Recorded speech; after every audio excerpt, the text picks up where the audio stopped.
Hello and welcome back to the only show that breaks down, cracks up, skews, and reviews each week's DC Comics. I'm the Starro-controlled Eric Shea. And I am Jim Warner. And this is the Weird Science DC Comics Podcast, episode number 476. 476, Eric. Pick up sticks, as they say down at the rec center. Here we are.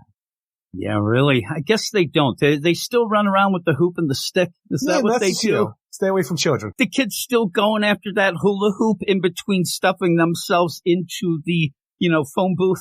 Is that what they do? I don't even know what the hell you're referencing now. They're stuffing themselves in the phone booths with the hula hoops. Don't you remember that back in the day, Eric? Like, it was way back when people used to stuff themselves into the frickin' phone. They didn't have anything to do, Eric. There was nothing to do. People were hey, how many people? Seriously, no. I mean, I'm serious. You never saw that. Like, obviously, it's beyond my time as well, though I'm 103. But yeah, and this is where I get the idea that, no, not hula hoops, just people. They would just shove themselves in, right? In the Seemed like you were combining the two. I don't know. No, well, I said in between, they do the hula hoops. It's one of those things that if they had TikTok back then, that's the bullshit they'd be doing. They did it anyway. So there you go. Do you think that people without TikTok would have had, like, I'm going to make sticky, clay something, or I don't even know what I'm saying. TikTok stuff. TikTok. I'm going to make sticky clay. They're always making food challenges and the dances. I don't know what I'm saying. Welcome to the show. Kids. Oh, you weirdos, how you doing there, fellow kids? We're going to be talking about 3 books. One, which is, I guess, a big book. It is. A lot of pages, Eric, and it's something that people have been looking forward to. I don't know that you should have had that Lazarus Planet deal on it. That's not a selling point? No, that's my big play, is it's not really a selling point at all. And then you put it in just so that people can mention it offhand. Oh, man, that rain's over. I'm like, really? Like, why put it's over? Yeah, it is. It should have been. But the ramifications continue. They do. And don't they all? The ramifications I like to say, is what it is. I don't know. I'm having problems, as always. I don't feel great. Here we go. Look great. I don't look great. I don't smell great. He's not sleeping right. Eat too much. I was going to say I'm not eating anything, though. I am eating things that might not be great for me, but still, Eric, I have to cut out my salt. And if you look at anything, hear that, kids? He cuts out the salt. Cut out salt. You cut out my life. He's got seriously, it is a problem. It really is. It's not really old man problems. It's more of failing body that might have had problems before. Well, I'm saying it might have been something before I just didn't notice.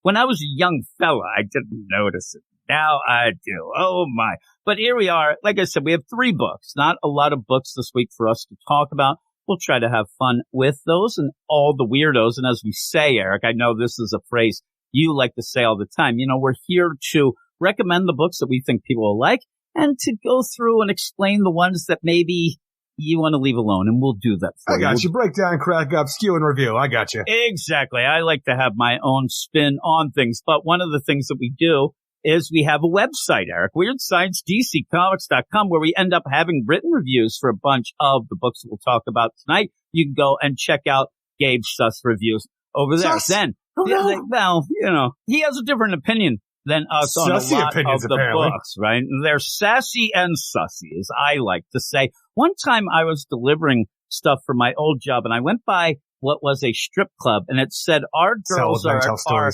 classy and assy. And I'm like, I don't get it. What is classy? Did you go inside there and find out? No, I did not. That's on you then. Curiosity killed the cat, but satisfaction brought it back, Jim. That is true. That is true. They say that. It was that was a sus place. I mean, I'm telling you, that was sussy and fussy. I'd have gone inside. Right? You know what I'm saying? Also go to our Twitter at WeirdScienceDC. Follow us. We'll follow you back. Go to our YouTube page. I'm putting more and more videos up from the mind of me, right? A little sussy over there. And that is Weird Science Comics. And then go to our Patreon, patreon.com/Weird Science, where you get a bunch of shows, including what I did start a trivia show.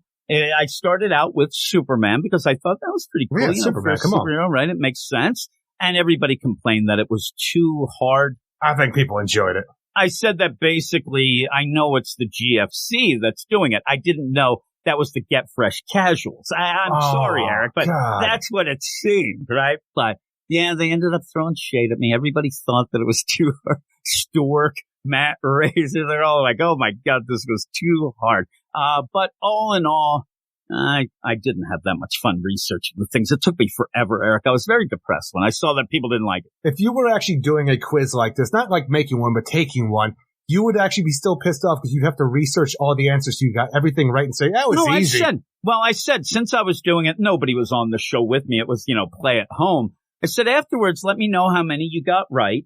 I know that I would have cheated. And I know. Just said, but I said to them, though, if you're going to cheat, don't be nonsense and say you got everyone right. And I was looking, I was like, okay, let's see who the best liars are here that end up, giving me an answer that is believable. Because you made it too hard. I got you. Yeah, it seems. I didn't want to make it too easy. I don't know. It's a Superman thing. And I had such questions as, what is Superman's, what is Superman's Kryptonian name? I mean, I know I didn't want to, blow their minds or anything. No, that's a tough one. No. Yeah, and then also, like, who created Superman? I mean, I know that's tough. Marv Wolfman, I got you. Here is one. I had a multiple choice. I'll give you one.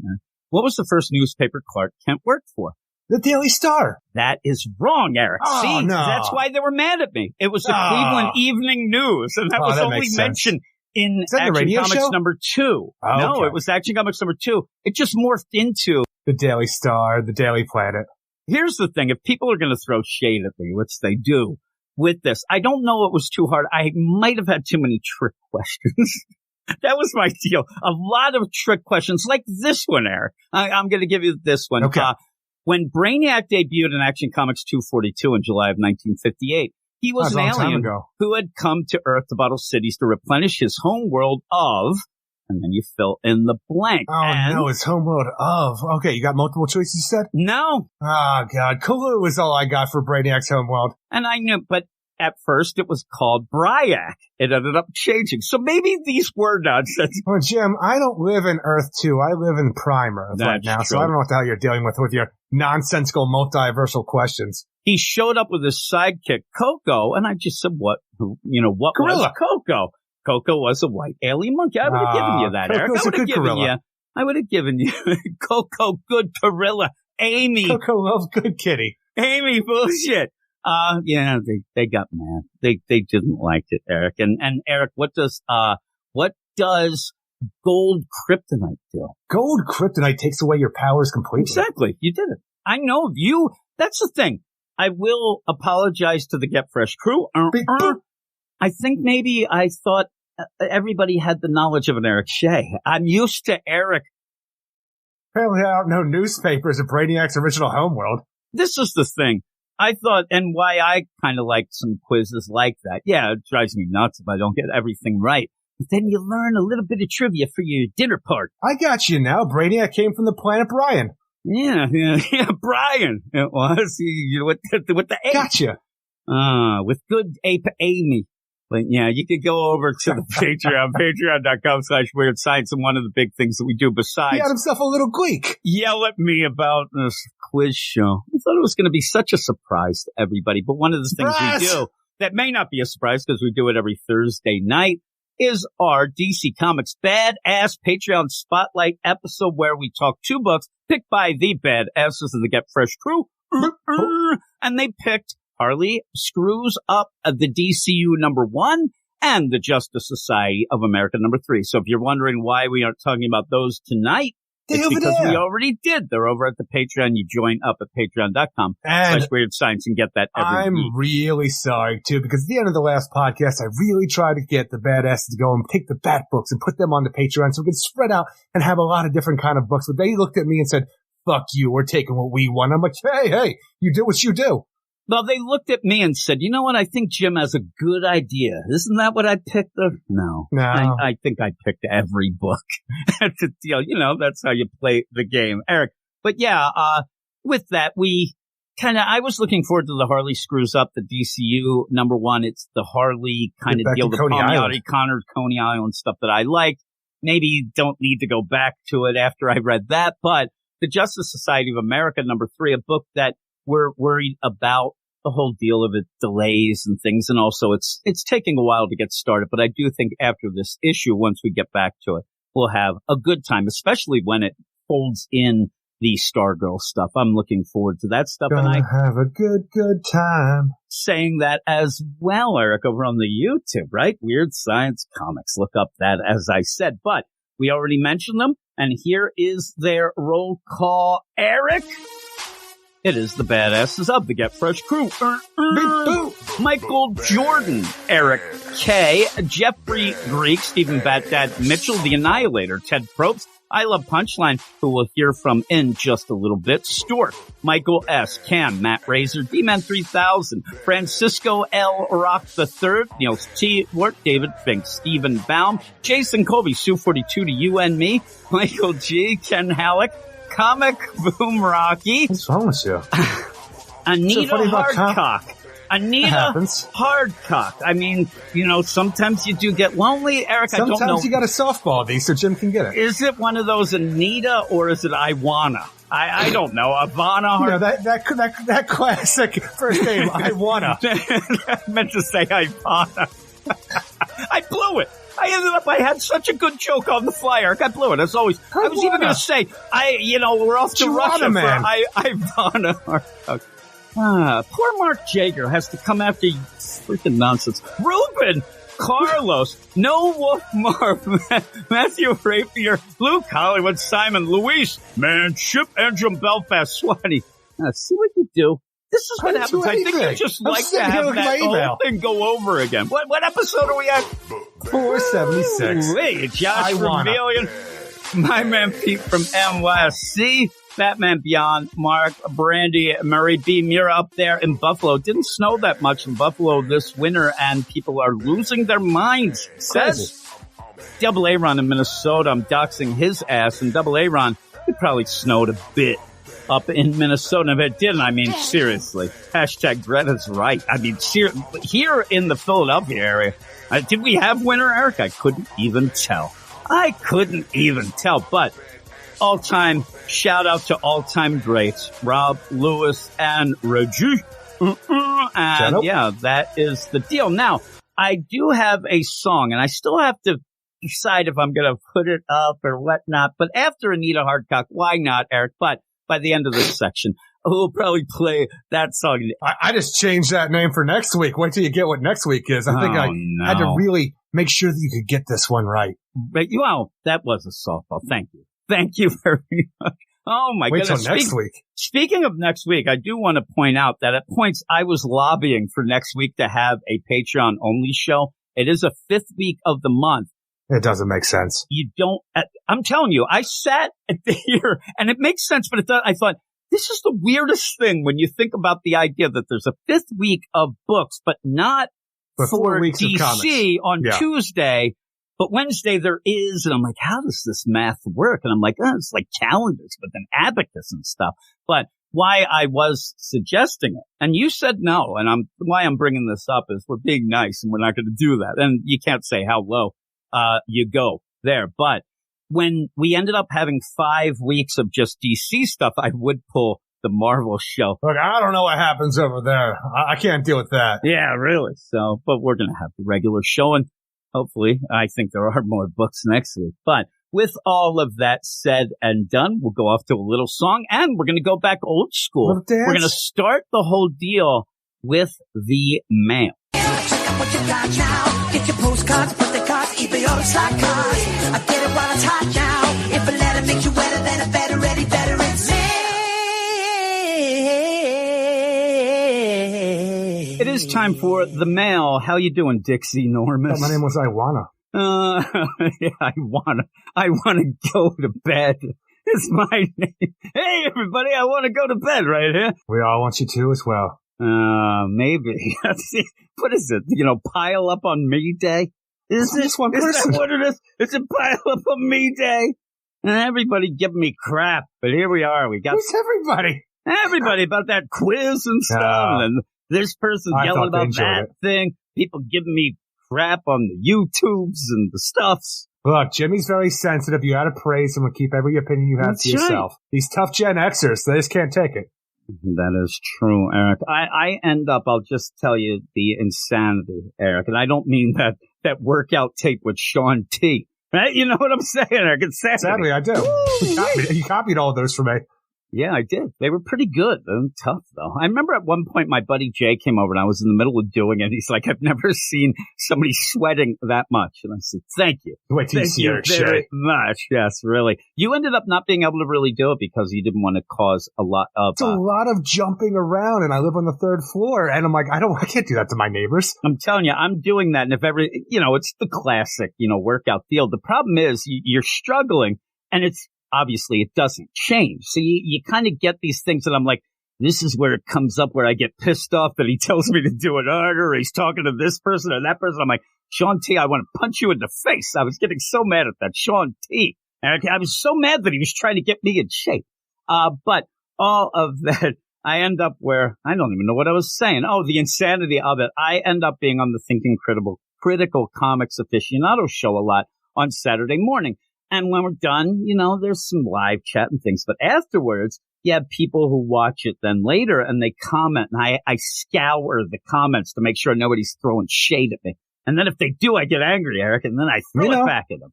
I sit there. I'm like, it's this routine. The idea when I wake up in the morning, the things that I end up checking take me out. I'm like, all right, let's see if anybody's done something over here on the Apple podcast. I gotta go and move my stomach around to see if I can check my balls for cancer, but it's gonna take me all day. Nah, remember, where are you at, testicles? I had that double balls. I still have that. I'm still worried about that, but I kind of pushed that aside. I got 2 as well. It's cool. Screw that. Yeah, I mean, I had 2 in 1 sack. It's like I was trying to buy one, get one free or something. And well, you know a deal when you hear it. Yeah, really. I knew, didn't even bring up the idea that it was St. Patrick's Day. Did you go out and drink for St. Patrick's Day? No, I didn't. No. I said I ended up eating Oops All Berries Thursday night so that I could celebrate when I go to the bathroom on Friday. Ooh-wee. Tanya has been eating a lot of Lucky Charms, but just the marshmallows. She ended up getting a 5-pound bag of the marshmallows, right? So she did. She ordered these marshmallows on, what's it called? Amazon. She gets them in. She's eating them and then freaks out because her shit was green. And it made me giggle. It made me laugh. She had me proofread that paperwork, Eric, and I told her that not to worry. The hell is wrong with this? It was just the marshmallows that did. We got 3 books tonight. I should expect this, honestly. Yeah. Here we go. Here is the mail. And the mail, if you want to get involved, you just have to email us at weirdScienceDCComics@gmail.com, just like I Love Punchline did. I Love Punchline says, hello, Eric Shea, also Jimmy Boy. That's right. I Love Punchline. That's right. Yeah, I know. That's bullshit. You could call me Jimmy Burrito Arms. I like the burrito arms. Yeah, that's Zach calls me that. That drives me nuts. He called me the other day, and he's like, do you know any, dirty jokes? Do I ever? I hung up on him. I don't need this fucking nonsense. I hung up. Then you're going to cry because your kids don't call you enough. Yeah, really. I said, the pig fell in the mud. There you go. There's your dirty joke.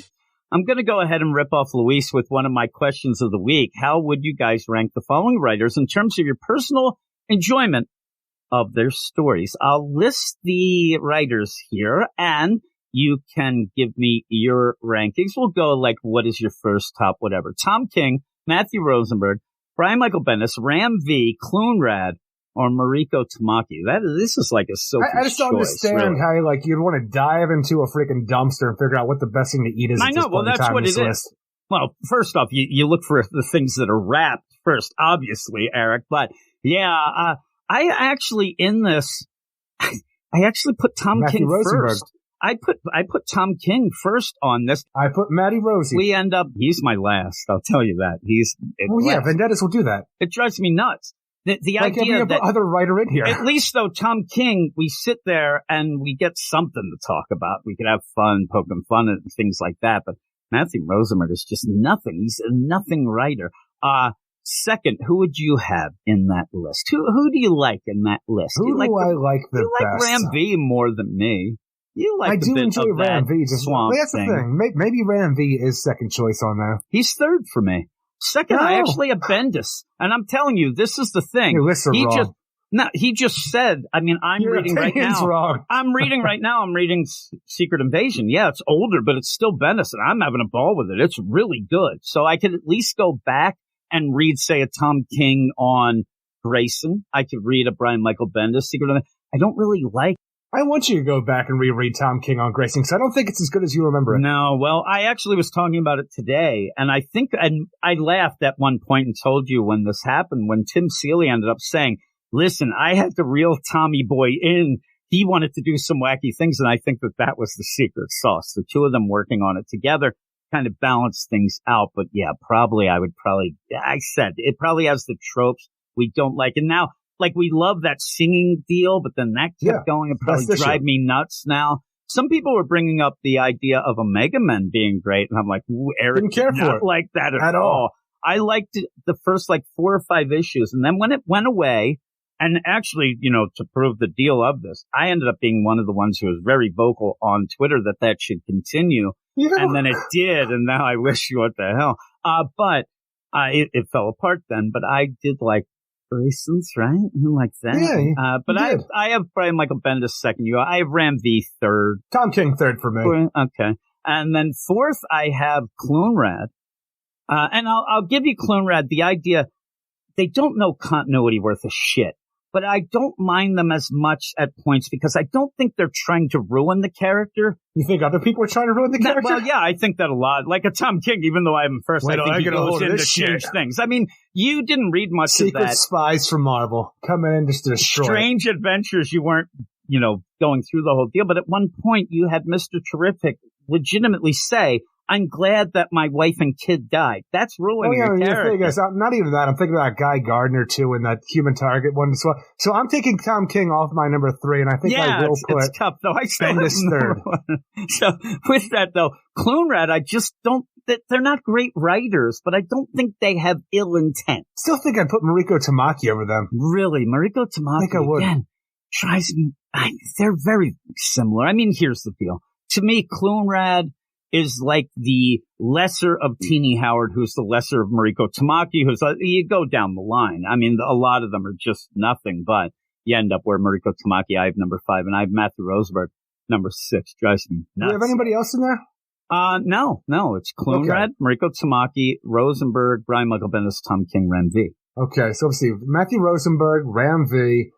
I guess I have to put Bendis in there ahead of that because Tom King does drive me nuts. Fuck, you know what? After thinking about all the things you brought up there, I might put Bendis number 1.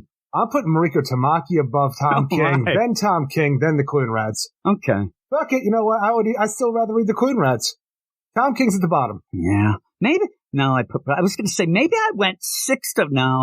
You'll get crazy shit that does not make sense at all by the end of the story, but at least I can go in there and know that the story's not going to be filled with murder and just the terribleness that a character becomes. It's so weird, the idea that, and again, I think that this is a cool little deal because we end up where I have said all along, Clunrad needs to be off of Wonder Woman for me to take DC at their word that this is going to be something new and a dawn of DC, all that stuff. And then they go with Tom King and I'm like, oh shit. And Tom King in continuity. Tom King in continuity. It's danger. That is the devil's hand is what you're playing there. And I have my pulse to the eyes of the streets, Eric. Well, maybe he has an editor that reel him in this time because it is in continuity. What would have been the best thing for Tom King? Because he got a little big for his britches. He was on Batman. He's telling everybody there, you're fired, you're fired.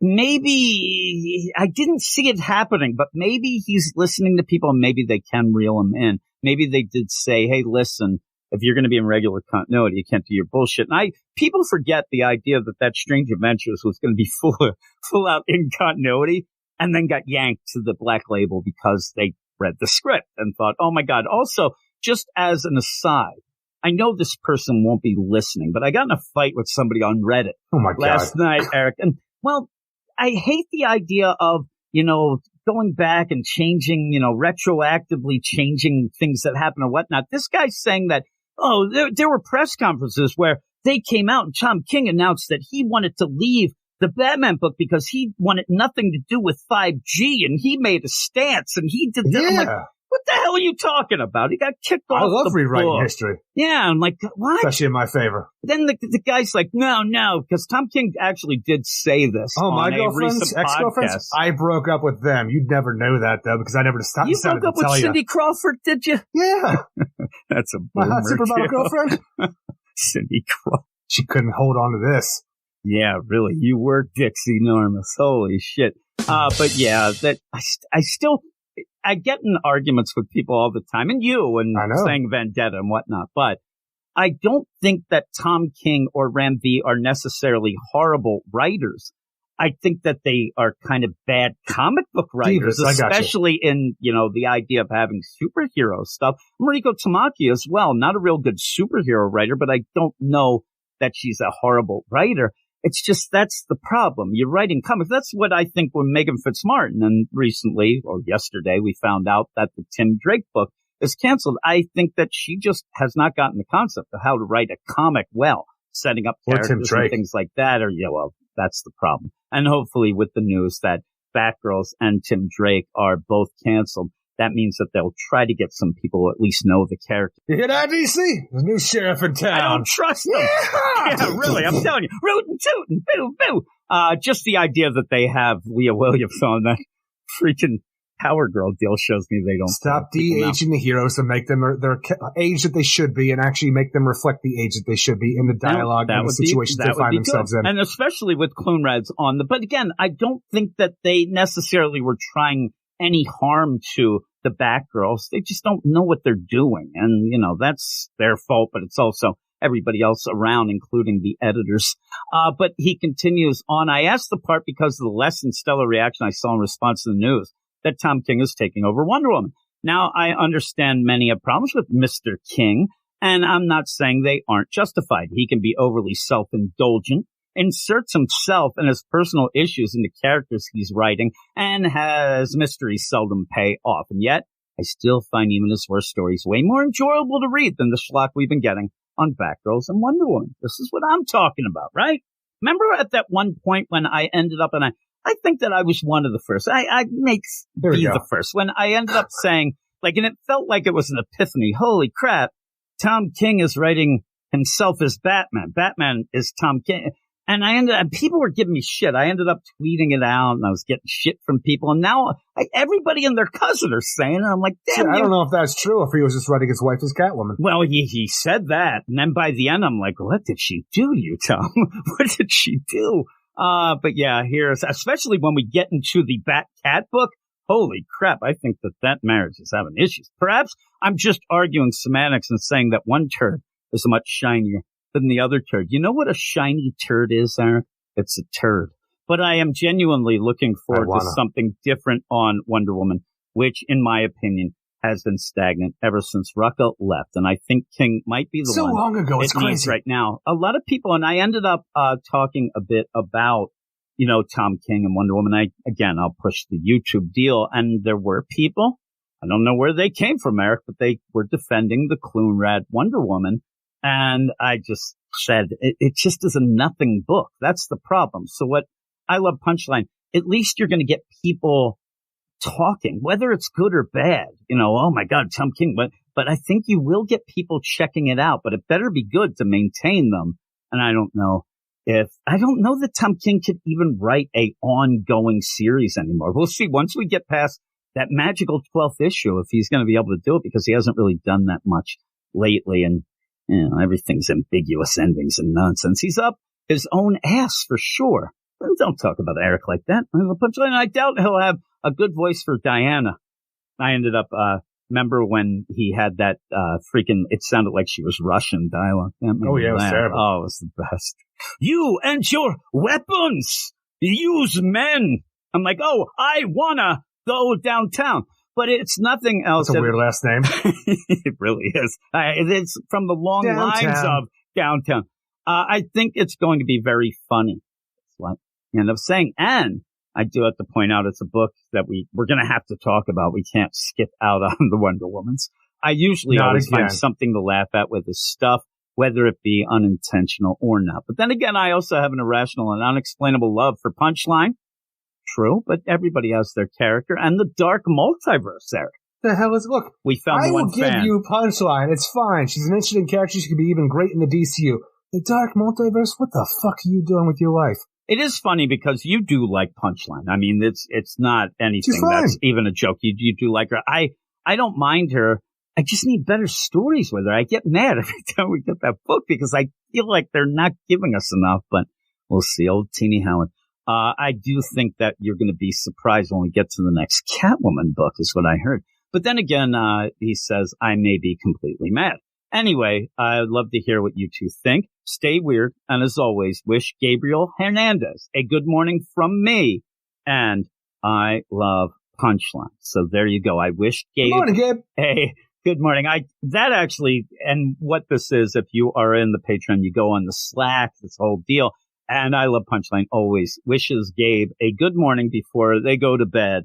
And then I'm stuck in the middle of it because I haven't gone to bed either. And then Gabe's up. I haven't gone to bed. It's 5 a.m. I don't know what's going on, Eric. And then I get pissed off. I just thought they were further in the time frame and we're already up for a few hours by that time. Gabe lives somewhere near us, but I Love Punchline probably. No, I'm talking about I Love Punchline. Yeah, I believe I Love Punchline is a different time zone. But yeah, Gabe wakes up. I go to bed. I'm all happy. Is how it all plays out. But there you go. And yeah, I wonder what people, it is that the choice of these writers up there. I'm looking at them now. It is a bunch of crap. But there you go, DC. Way to go, DC. You hired great. But with all that, that's the end of the mail. Little mail section at the beginning, a little different from what we usually do. But as we said, we only have 3 books, and we're going to go off to those right about now. There you go, Eric. That fits, that one is right? such a banger. I'm telling you, that song gets stuck in my head. I think it was 2 weeks ago for like half a week that just kept jumping in my head. I'm like, stop it. I like but fuck off. Right. The thing is, I was putting that as a joke. I wanted you to come back and go,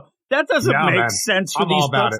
And then I was going to say, Planet. Just like Lazarus Planet doesn't make sense to be tagged onto the I'm never going to complain hearing that song. One of your best. You like that one and the whole Arkham Tower. Those are your favorites. But I thought you liked when I serenade you in particular. Oh, my goodness, Eric. I'll have to change up my game. You never get the stories right. Well, that is true. It is true 100%. But that's the fun part of it. I will end up telling you that the song about the roll call names that I ended up playing a little bit ago, that originally started with, it's Cuts Like a Knife by Bryan Adams. The other Bryan Adams song is the Summer of 69, and that was, he's read comics all his life.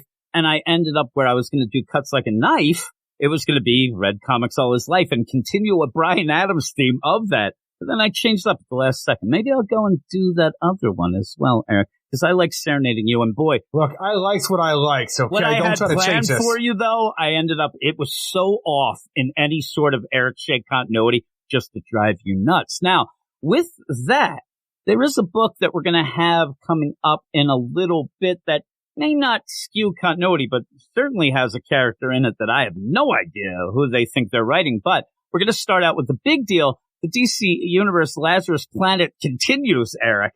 And this Revenge of the Gods, it's something that you had wanted. It seems to be the, basis, the patchwork of a story that you have always told me that you wanted, where the gods are mad. You have this idea of the power of the god, but the gods is crazy. He is crazy. Now, what is crazy too is how long and how many times are we going to have the stupid setup of, man, those gods are not being worshipped anymore. Oh my God, they're all pissed off. I mean, you have it so much. It always brings up American gods, but this is a thing that, I'll be all about this for the DC Universe right now, because it seems like for the past decade, when any shit goes down, what about the Olympians? Well, they left this dimension. They're not there, or they're destroyed, or they just magically come. But it's never explained how they come back, why they come back, when they come back. They're just there for the next time they fuck off again. At least here, they're large and in charge, and they're doing some shit, and we can deal with it. Well, and you always end up saying, if the Olympians are gone, that really does fuck Shazam. That fucks Billy Batson. I'm telling you, they just say this going, I always want to know, what does that mean to me? Like for the rest of the DC Universe. Yeah, so in this, I'm hoping that, eventually we do get, I was actually kind of disappointed. Just the idea, like, okay, let's get the story going. I thought we were going to get more Shazam. I thought that we were going to get a lot more I was hoping. Of some other things as well. We do go to Philadelphia for a little, and as usual, it's hateful people. Right, but that checks. I mean, at least you got that. But with all of this, there are written reviews for these books. As I said before, go over to Weird Science, DCComics.com. Check out written reviews, a little different from what we're probably going to give these books coming up, but what are we starting with there? Lazarus Planet, Revenge of the Gods, #1, written by G. Will Wilson, Becky Cloonan, and Michael W. Conrad, with art by Cian Tormé, Jordi Belair, Pat Brousseau, Aletha Martinez, Mark Morales, John Livesay, Alex Gamares, and Becca Carey. And in this, everything that we've dealt with in the Wonder Woman book, and maybe some of the side stories that we had in Lazarus Planet, are all going to come to a head now. Zeus is dead, Hera's taken over Olympus, and now she's going to get her revenge on all the people who stopped worshiping her, to the point where they'll start worshiping her, and the Olympians will be all-powerful once again. The problem with this is, all of our setup only ever dealt with the Olympians and what Hera's doing. It turns out the Revenge of the Gods means every goddamn god across the world, whatever mythology, theology, whatever you want to deal with, Chinese, Egyptian, everybody's getting in on this. I'm like, I just would have liked to seen something that would have hinted towards the idea that everybody in the sphere of the gods is getting in on this bullshit, because it just feels like it comes out of nowhere here. And maybe you could have even done something in the Monkey Prince and tied it in there somewhere. And you could have had this being set up way back and maybe even got some sort of good things going in the Wonder Girl book. You end up, and that's way past, but that's something that, in my mind, as they we still go never through dealt with this. Wonder Girl's parents. Exactly. Yeah, what's her aunt and uncle doing? They're still sitting around, right? Even the idea of, I'm telling you, I think that her father's river god, I learned that from somebody doing some kind of interview or something before the book came out. It was never mentioned in the book, I don't think. I don't think it barely has still. And when you ended up, and what really gets me in this, we are way, way past the idea of death metal, right? At the end of Death Metal, Wonder Woman ends up saying, yourself. Hey, everybody, I'm going to sacrifice myself. But to do that opens up the timeline. You get it got all wonky. But she sacrificed herself and went to Olympus, and they ended up, okay, you're going to ascend. You're going to become a goddess. And she's like, screw this. I'm not going to. I got explorers to do. It almost feels like she's now gone full circle, and we're just back to kind of that story again. And with that, we had a lot of nonsense going on since then that could have really been said. Not that they knew this was going to be a thing or whatnot, but if they would have done their due diligence and listened to Eric Shea, who said, you wanted to have the idea of Wonder Girl brings another pantheon in. It brings in something that's interesting of, are they going to get along? How does this work? Because for how long we've been setting this up, what feels like in the Wonder Woman book with, stemming from, weird milk that Dr. Psycho was doing and Villains Inc. and it all led back to Hera and then eventually this. If you would have done something along those lines and had with where we had the Queen Nubia and the Amazons, or any of those Amazon side books that we had going on, where you bring in the Bana Migdal and the idea of the Egyptian gods. If you started setting things up there with that, you had the Brazilian gods with the Wonder Girl and all these other things. You could have done something that was really cool. Even the Monkey Prince, where you realize, oh shit, boy, the gods must be crazy. What's going on? And it all culminates here. Here it's just kind of this hey, Apollo's shooting people with magic arrows and the rest of the world's gone crazy because their gods have come to life and they want them to be worshipped now on top of all the Olympians that we've been dealing with. Yeah, and it would make sense with Monkey Prince because that tied in the Lazarus Planet. And that could have been something. And Chinese theology and mythology. Exactly. And you could have done a bunch of things. And please, and at one point they did know that something was being set up because we ended up having a tie-in issue, a one-shot, that set up a bunch of this stuff with why not use those one-shots to do something good?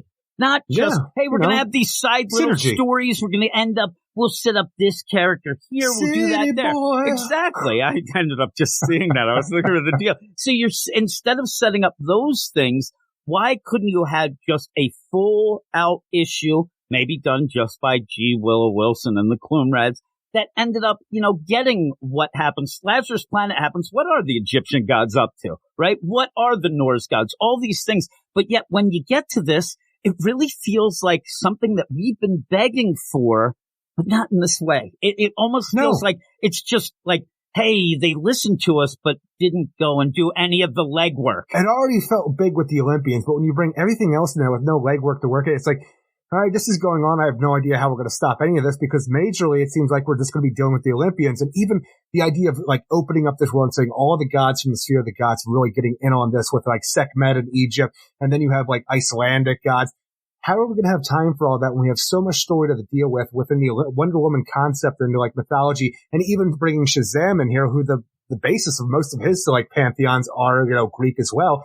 when you have that, I just don't know how you're going to do this. And like, even like where we had the other Lazarus Planet tie-ins, like we're dealing with a lot with Creed in the Justice Society of America book. Like Bastet was one of the guys that went and brought the helmet fate to him and got him involved in the idea of becoming the next Dr. Fate. How does that tie in? And if it does, why don't you go and like do something with that where Bastet and the other guys are like, Dr. Fate's involved because his stuff ties back to Egypt. Tie in Black Adam, tie in all these things into this. And the idea of having Shazam here, the thing that me Hawkman. And you want most, have Hawkman. You end up where this whole deal, one of the things that we need desperately out of this is to have a good working idea of what's up with Shazam. Shazam has been off. We've had all these things. You have the Wizard there. Even that tying into that bullshit that was the Quintessence killed. They were, they weren't. They were brought back because Dark Multiverse ended, and we just had a panel saying, oh yeah, the Quintessence came back, cool. Hera had already been back for all that time, and they never, like... Mom's a word about what happened there. She didn't say anything to anybody. Then whatever. In the meantime, you ended up in the Wonder Woman. I mean, it's a mess. Wonder Woman comes back, and the Greek gods, the Olympians, they had been gone forever, but you have the Clone-Rats not quite realizing that, but doing them. And it's so weird when you get into this issue, and it just feels like you're doing big things here, but you didn't set it up, and I think you're going too big with what we really need to I'm find out. We're spending pages just showing, people being affected all over the world, showing the gods of those people around the world, and it's page after page. So I'm sitting here. How did the Lazarus reign affect the Wizard Shazam to make him crazy to go and work with Hera and even kill Zeus and all this other, make him this pretty much pissed off to the rest of his Shazam family, let's sacrifice them. Not sacrifice, but how they cut him off from the power of the gods and stuff like that. He just feels really off, and I want to know how all of this works out. And you're doing a lot of other stuff that doesn't feel necessary to the story that you originally set up. And again, he was another one that was supposedly Darkseid slaughtered, the Quintessence. So when you get to this... Even that, before he came back, when Jeff Johns was doing the Shazam story that lasted 13 or 14 issues, I can't remember anymore. 15, but only 13, it was 15, I think, were his. Oh, that's how I always mess it up. But yeah, we had that going on in that story. The Wizard was dead before that. Oh no, the Wizard's back. Well, what's up with the Wizard? He must be bad. No, he's good. Well, why is he back? Never explained. And then the series is over. And then this Wizard's killed by the final form of Darkseid. Now he's back again. And there's just no, reference to anything that meaning anything ultimately for anybody's story and any kind of continuity working forward. And then tie that into the idea that Tim Sheridan was Sometimes using Billy better. With the Teen Titans Academy, the Titans Academy, and then we're in hell. Then the Rock of Eternity's here, there, everywhere. Teddy? Then we have Teddy. I want Teddy to come back, which, if you don't know, Teddy was the far future Black Adam who was young. The 853rd century Black Adam who came back in time and going back in time and turned him into a teenager, but with his Black Adam 1 million memories and powers. Never did anything with that, and we always poke fun that Tim Sheridan thought that the DC 1 million was 1 million years ahead. It was all off. Everything's been off.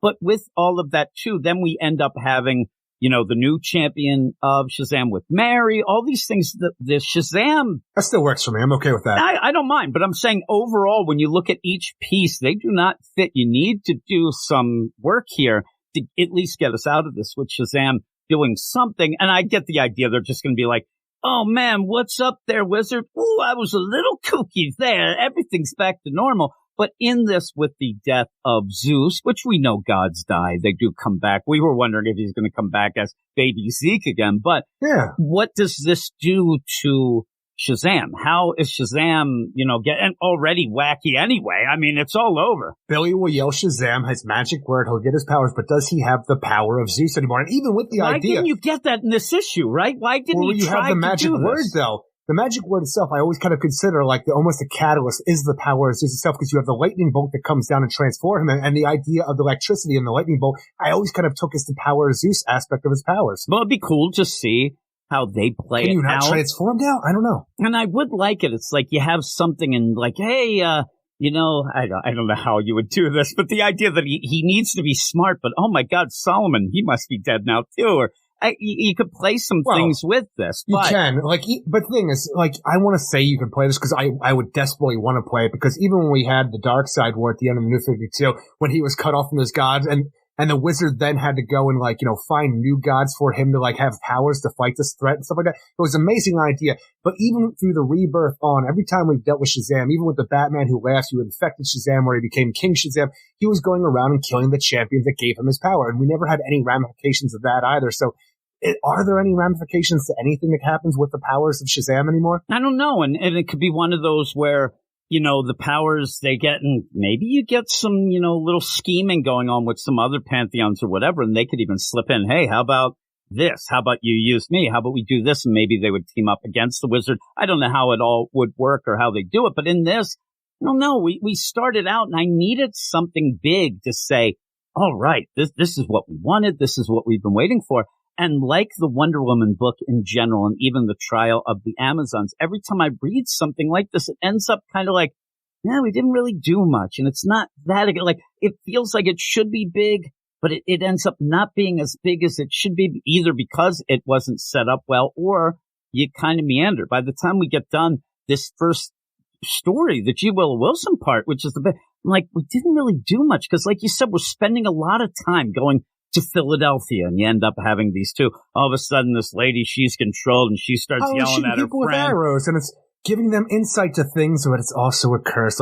Oh my God, I know the lottery numbers. Apparently, it's going to be really bad. Maybe the IRS is going to come down here because Apollo's just shooting people, and they're having different reactions. Some seem lucky to whatever they're learning, or the power that they're possessing from these arrows that Apollo is shooting. But then he's like, God's gifts also come with curses. But what does that mean? That, please tell me what that, G. Willow Wilson thinks, the idea that you have a play of an American gods, like we said, well, oh my God, we're not being worshipped like we should. Our powers are what we're going to do. So Apollo goes and he shoots somebody who's like, I think I'm going to have a stroke this afternoon. Hail Hera. Oh. I'm like, well, what's the deal? That doesn't lead me to be like, I don't know, some good information. I'm going to the doctor. Yeah, really. That's the fun. Hey, today's my lucky day. Oh my, the lottery. It seemed like it was supposed to be something, but it didn't really play out that well. Look at this. Two mothers are walking their children in strollers, and all of a sudden one gets hit. You want to have sex with my husband. Right there, Apollo. You ruined a friendship forever. Those damn gods. Ramifications. But again, I love it. It's me and you, right? And we're talking on the podcast. You get hit by an arrow and you're like, oh man, you got a vendetta against Matthew Rosenberg. It's changed you, Eric, that you would actually think that, right? And then I'm like, fuck you, buddy. Does that make you go off and you're like, oh, hail Apollo? And then I'm like, no, I think it's obviously all hail Osiris. What is going on? It doesn't make any sense. It makes no sense. These hands. Yeah, really. Then we start fighting with that. I don't get it. I really don't get what you're setting up here. This is phase one in Philadelphia. We just need to cause discourse. There's that going on. Everybody, well, again, really? You don't have to really push that. Just turn on the sports radio and everybody's at each other's necks. I just imagine you're walking down the street here, you get hit with a Apollo's freaking arrow. All of a sudden you just see Eagles suck and everybody's just ganging up on you. No, that's all you need. No, actually make it even worse. I get hit by the arrow. You know who I like, everybody? The Dallas Cowboys. Oh no. It's actually, I just got hit. What? You think the green pepper's going to Philly cheesesteak? Cheesesteaks suck. Ya. Oh my God. All of a sudden you start yelling that shit. And they just yell one person's yelling, go Pats. The other, go Geno's. They end up fighting each other. But then when we go from that. Just like in real life. And that is a little more spelled out. And it's more to have Billy's walking around. He's like, look at everything going on. This is even bullshit. That, it's Billy Batson who's not powered up. He sees this thing hit him. And he's almost pulling out this energy arrow. He can see it.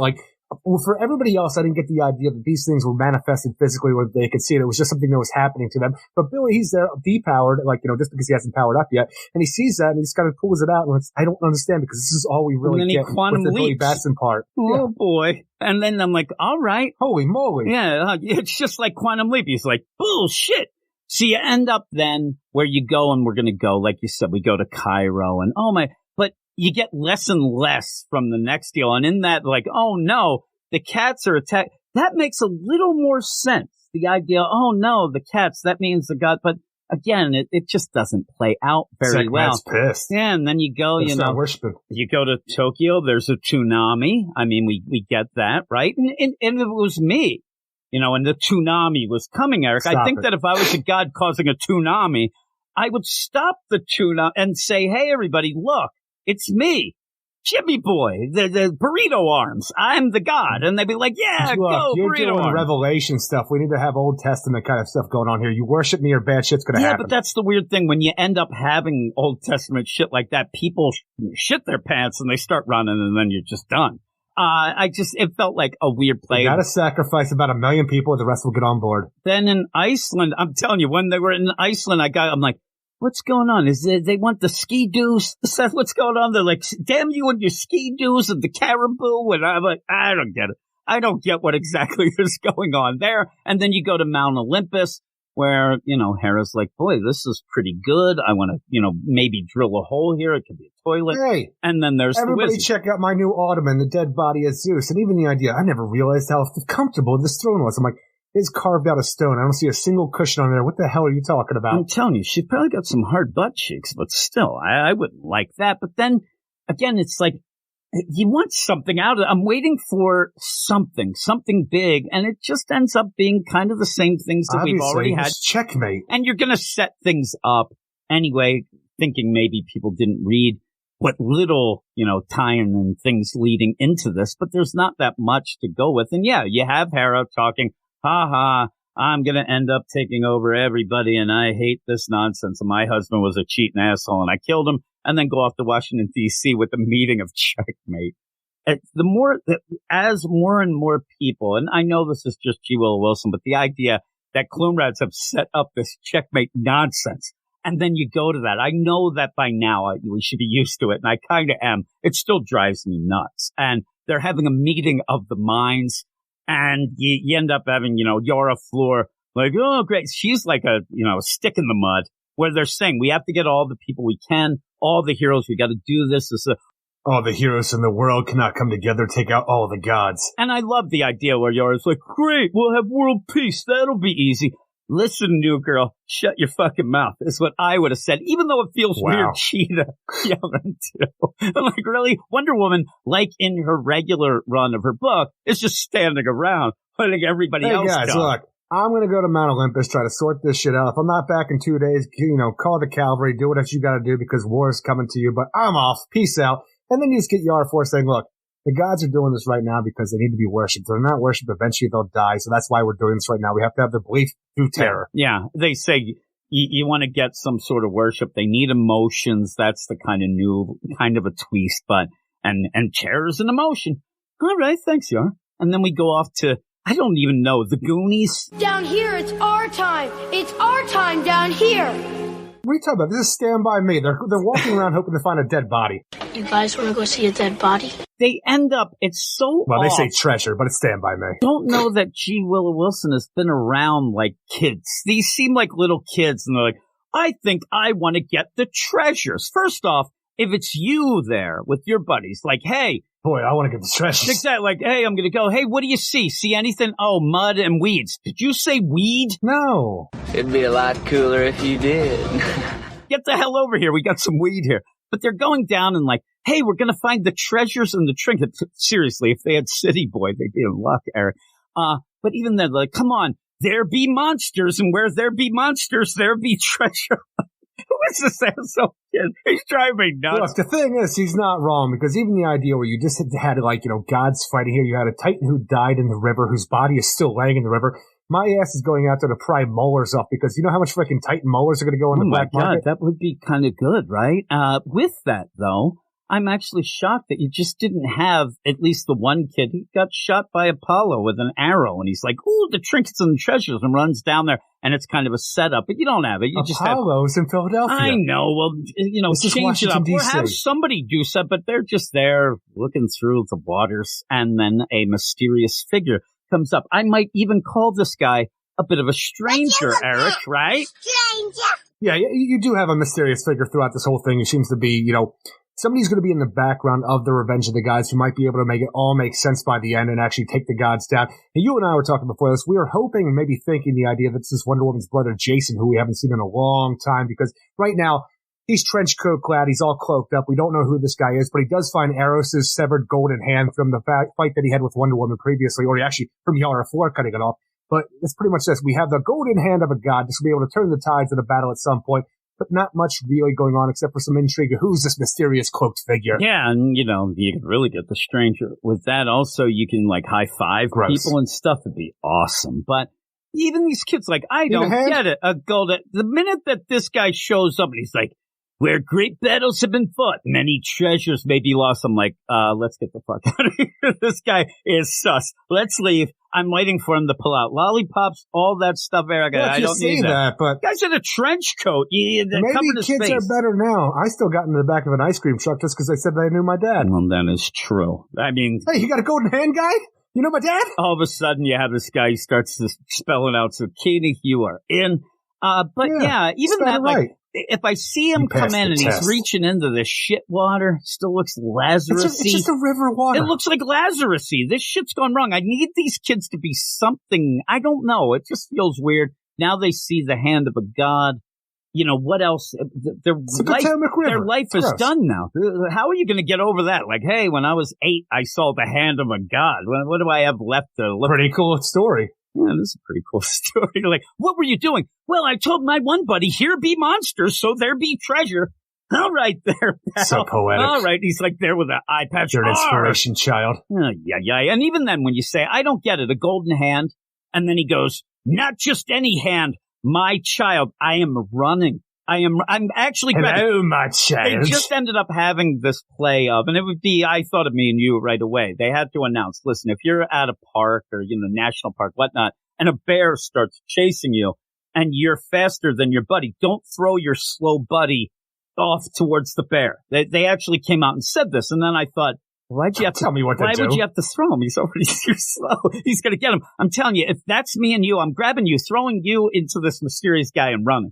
And I'm running, and you're like, what the fuck? Not throwing nothing. And I'm running. I'm like, get your old treasure, you asshole. There you go. I would be real sus at that point. But look, I'll tell you to look down. You'll look down. You'll trip over your own feet, and you'll be done. And I'm already a mile away. I'm not telling you that the minute I run, somehow I hit a rake. That hits me right in the face. I fall into Lazarus water. My pants fall off, and then I have my underwear shoved up my ass.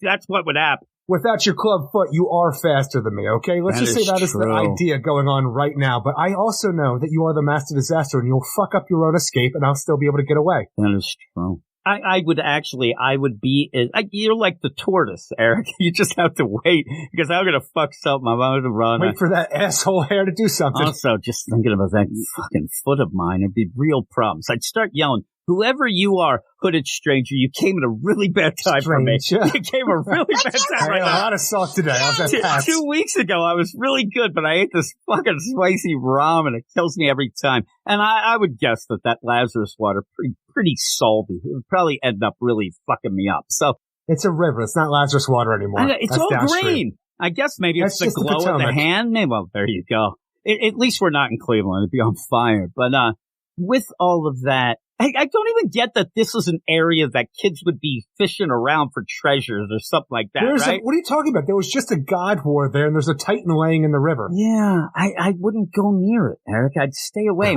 You're scared. Where are all the birds? You were afraid to drink until college because you were scared. Exactly. You know that I wouldn't have left my house at this point at all.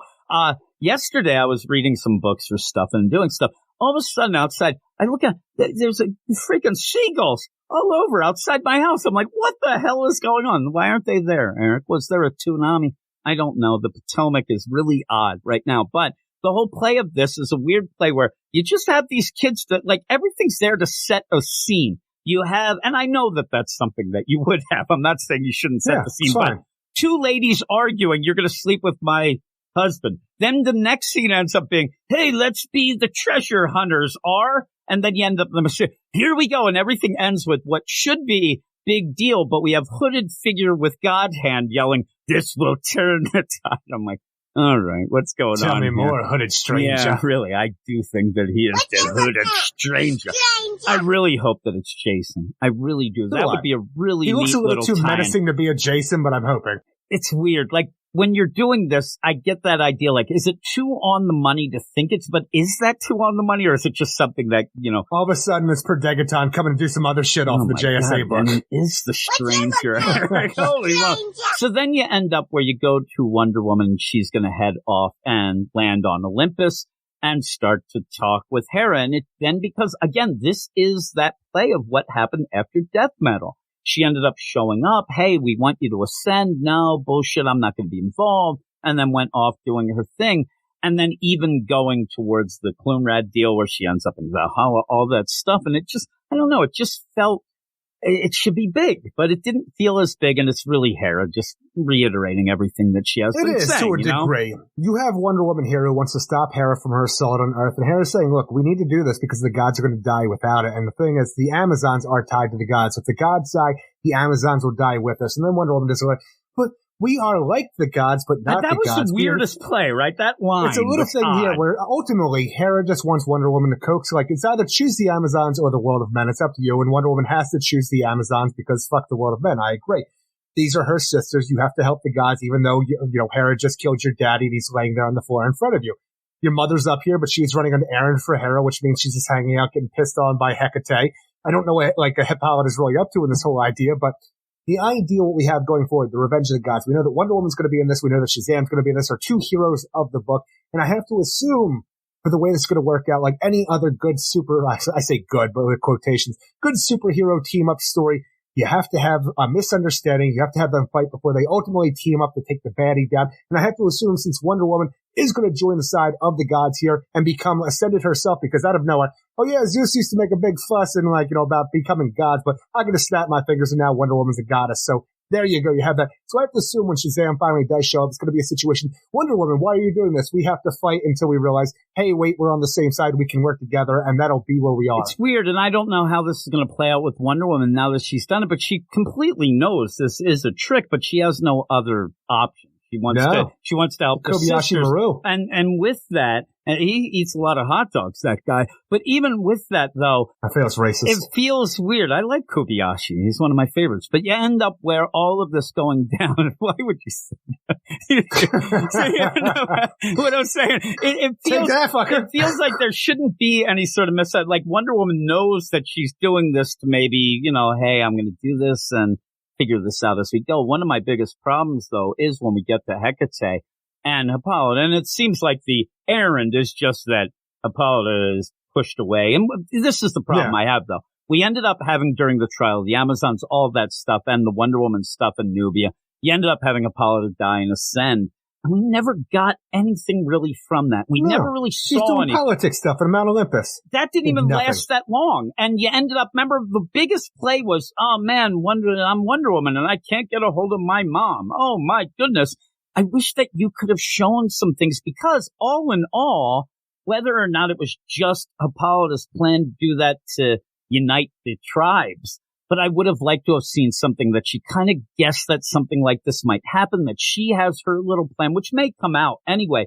But the whole idea that she set up Artemis, hey, you're going to kill me, but I want this to happen and I want to go and ascend. You never really got much from it. And I wish that we did. I feel like we did that pretty much, though. I feel like we, like, you know. When she got to Olympus, she didn't do anything. She's just been like, oh man, I'm here. And then they kind of. She was trying to advocate change, and she's been on an errand ever since. But you've never done anything. And the errand, it looks like they just have her in a room and she's kind of locked away. She's sitting around talking shit with her. When you have the EPA show up, they get Homer Simpson down in the basement. And, you know, you get them out of there and then come out. She's just around. I wish we would have seen more setup. I wish we would have seen that she's involved with some things. But here we have her. Making Hippolyta as a god was kind of a silly move in my mind anyway. It didn't. And so if you did that, you figure you had some really good ideas going. It would almost be like, why would you take away the secret identity of Superman unless you had such great 1,000 stories like Bendis, right? We end up and with Hecate being here and everything we had in the Witching Hour, the Justice League Dark, and how part of Hecate's power was within Wonder Woman and then was given to Circe and then trapped. All of that feels like it's just kind of thrown away now. And maybe it was during the recreation of the multiverse at the end of our last crisis. And that's how they can play it. Yeah. Exactly. And maybe that's just the thing. We just have Hecate on Mount Olympus keeping guard of Hippolyta, keeping her out of the way of Wonder Woman while she chooses ascension over the man's world and what she has to do. Yeah. So she ends up saying, okay. And I wish there was a reference of, you know, I didn't do this before, but now I'm going to do it because of desperation. Times kind of tie this together a little tighter. But when we go into this, she's going to ascend and, hey, we'll get together. You have an eternity. Boom. And by the end of it, it just felt like, okay, we don't have a ton of issues for this. It will tie into the Wonder Woman book, but you don't have a ton of issues, and you're already seems like you're kind of stalling a bit, or you don't have enough space for the story that you're telling already. And it didn't get me that excited. I wasn't angry reading it. I didn't think like, oh, this is the biggest bullshit I ever read. It's just what I keep saying about Clunrad's on Wonder Woman. It's just a nothing book, and Wonder Woman and fans deserve more than just a nothing book, but this feels like that. And then we go up to the Clunrads. I'm all about the G. Will Wilson section of the story because I can't wait to see what happens. And it might, like I'm telling you, I'm not hip about everything that's happening right now because I want to see more. The idea that we're doing more than was ever set up with all of the gods. It's a little frustrating with that because I want to deal with everything that we've dealt with because I have a lot of questions. I need a lot of answers, but it's miles above what we get for the Clunrad backup because we just go to Themyscira where all of a sudden, even though even though Hera's are like, look, the gods, the Amazons, we're all tied together. The gods die, the Amazons die. Look, we will freaking turn our backs on the Amazons unless you choose the godhood that you deserve right now. And Wonder Woman says, okay. In the backup, we just have the idea, oh yeah, Themyscira after that Lazarus reign, it's open. There's no magical bearers anymore, and there's no more immortality for the Amazons. I'm like, but we were just talking about how that was a thing that we're going to keep, but now it's just man's on woman's world here on Paradise Island, and we're not even dealing with the idea of the Lazarus planet tie-in that we had previously, where all the armies of like men that were taken down by the Amazons are zombies in the water, and they're coming back for revenge. I'm like, we're not dealing with that. No, it's just two journalists who get on the island and they're killed off. And these are TikTokers. And with that, that's my thing that drives me nuts. That's modern-day journalism, Jim. It is. Well, some people just think that the news, Eric, is Twitter, so I'll go with that as well. So you have this, and I think that it's a neat little concept of the idea. First off, no man allowed. Oh, we've kind of seen it. That kind of is lesson now anyway. But the idea where the protection's down, and this allows these guys to find, that's kind of neat, but do it in a better way. Do it in a better than just have, hey, look. I just want to know how they got past the Megalodons. We're going to, yeah, really. They got hit by the Lazarus, and they now read minnows now. Well, now they read minds, and they've set up some sort of Megalodon fucking psychiatry. When you're going to say now they read minds, I'm like, and now they sit at the bottom of the ocean and read manga. Lazarus reign. That's what they do. I'm telling you, and really a lot of people are going that route lately. So you have that, like, just the idea, and you could just see, in my mind, I'm thinking of Clunrad writing this, like, and then we'll have the one piece of shit say, hey, we're at the woman world of the Chick Island. I'm like, what? Stop it. And yeah, you have this just nonsense. And so they end up getting there and they get killed. I mean, they get killed by this shadowy stranger, and that's where I thought we have this stranger here. It's such a weird idea because he's like, I killed these guys, the blood's down in your hands, and look, you needed me to do this because they got back with their TikToks, and like people found out that the magical barriers down. What does he say? Let me remind you that the man's world fears anything it does not understand. If their video got out, world leaders would be lining up to annex your island. I'm like, they're ambassadors. Aren't they part of the UN and stuff like that? I don't understand how that would be a problem right now because they constantly go to man's world and have a whole ambassador. I know. I don't like, oh, we're just going to take your island now. Diplomatic community.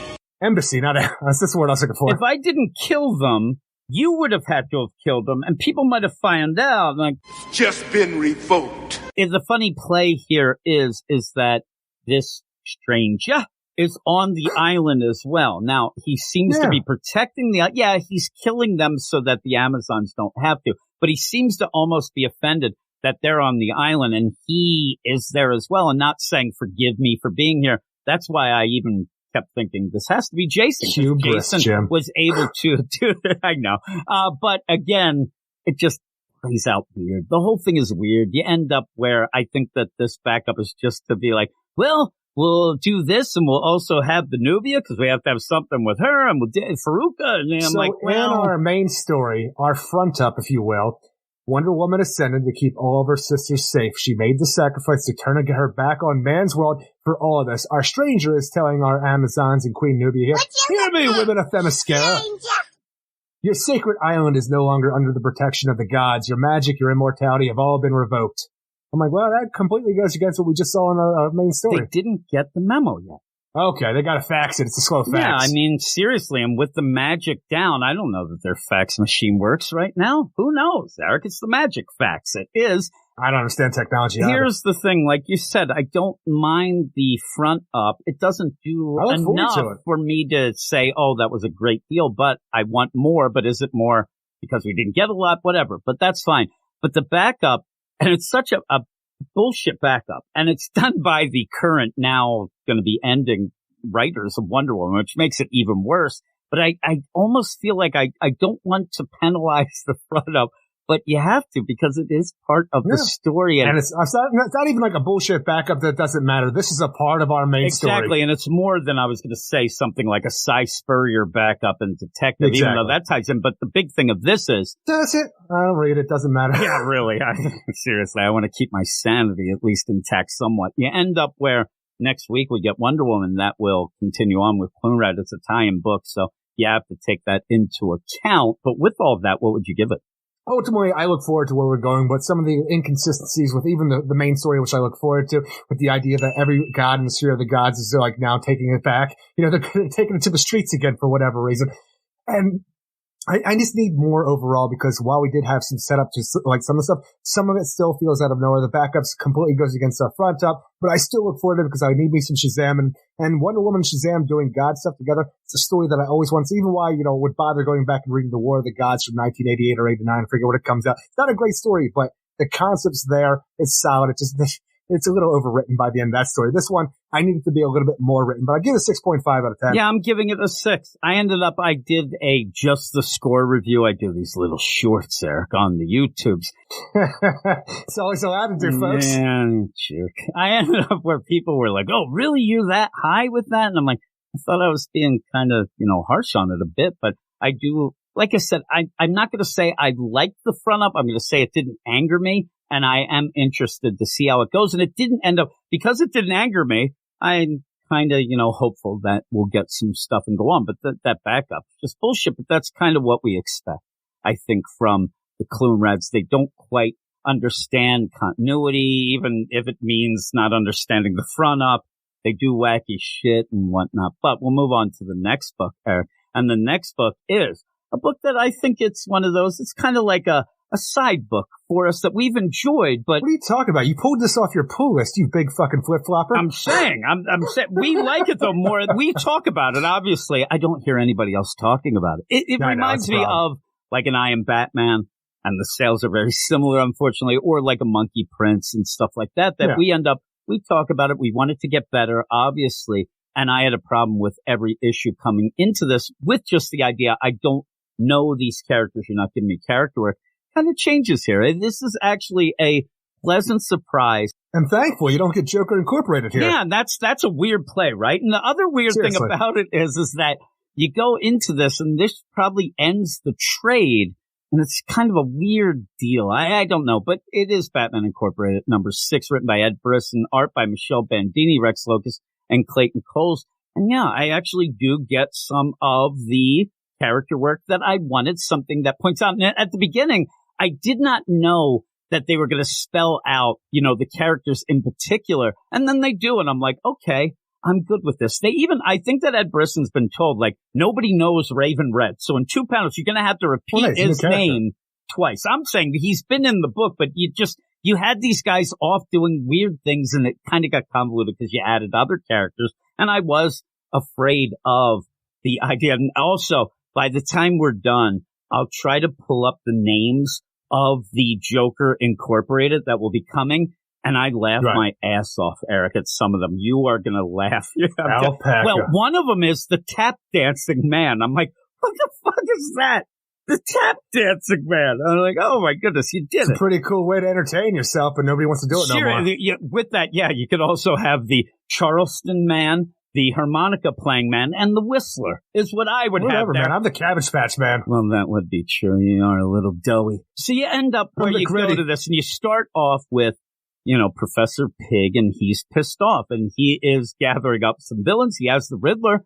I like this beginning. Actually, Professor Pig seems unhinged, which he should, and it felt like a scary situation. It came out of nowhere for me because I did expect the Joker stuff. The Riddler is tied to a chair. His entire warehouse that he's in is on fire. Professor Pig has a chainsaw at him with a bunch of Dollatron monsters around. This is terrifying, and this is exactly what I want for this book. Not exactly for this book, Batman Incorporated, but we have the Batman Incorporated team coming back in a smaller team so you could actually flesh out who's all there. But we're going back to Gotham, and the one thing I'm enjoying the most about this is that you're making Professor Pig a threat again, because not only are you actually fearing for the Riddler's life, by the end of this issue, Professor Pig has a handful of Gotham's, worst, all chained up, saying, I'm gonna murder you all in the worst way possible if you don't give me what I want. Because one of you fuckers has stolen something from me and you're gonna give it back. And whoever goes is the first person to tell me where it's at.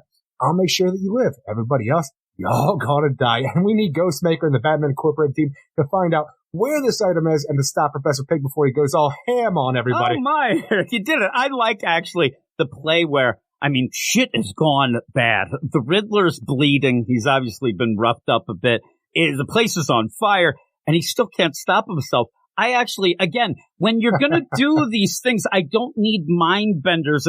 I think that this is hilarious, where he does say, what does a pig say is happening on a hot summer day? Hot summer day. On bacon. Yeah. And though that's funny, but when Professor Pig is like, not your best work, Enigma. Timely for sure, but I'll give it a 6 out of 10. I thought that was hilarious. And by that point, you're kind of chuckling. And I think the play here is then you then slowly get to that point with everyone's hands are bloody. I'm like, oh my God, it's so scary. Just that art and seeing, I'm telling you, just having the pig head and then seeing the depth where the eyes are inside it. I don't know why that freaks me out. The Dollatrons always do freak me out. Now, with that, you might want to tell them to be a little more subtle with them walking down the streets and things like that, because it does kind of, sell them out. But it still is very horrific. This is how you should have Professor Pig, and the idea that he's gathered up all these villains because he's pissed. You don't know exactly what he thinks they have stolen.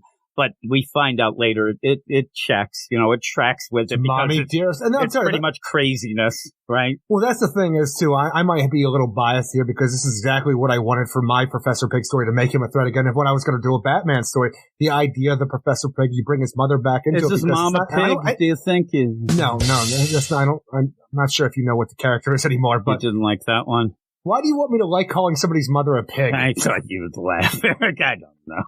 I've called my mother worse than you chuckle. Of bringing Professor Pig's mother back into it, because that was his main motivation, was created by Grant Morrison back in the day and hasn't been around for a long-ass time. So this is very, very big for the character in my mind to bring it back to basics. Yeah, the thing is, he really wants them to squeal, but they're not, Eric. And he's trying so hard. But it is horrific, though. And that's the thing. The funny play with you is you do like Professor Pig, but you also hate him because he's just awful and he scares you. He's terrifying. That's what makes him a great character. And it's one of those where you have to give him that, terror part of it. A lot of times nowadays you'd have him come in and he's, goofing off and stuff, right? Well, that's the thing. He's usually always just like some cameo background player, like doing some weird experiment or whatever. And you never really have a series or a story that actually focuses on him as being the thread of the story. He's always a background character. But right away, when you Batman, he's off doing whatever. I have no idea how it works in the current continuity of what Batman's up to.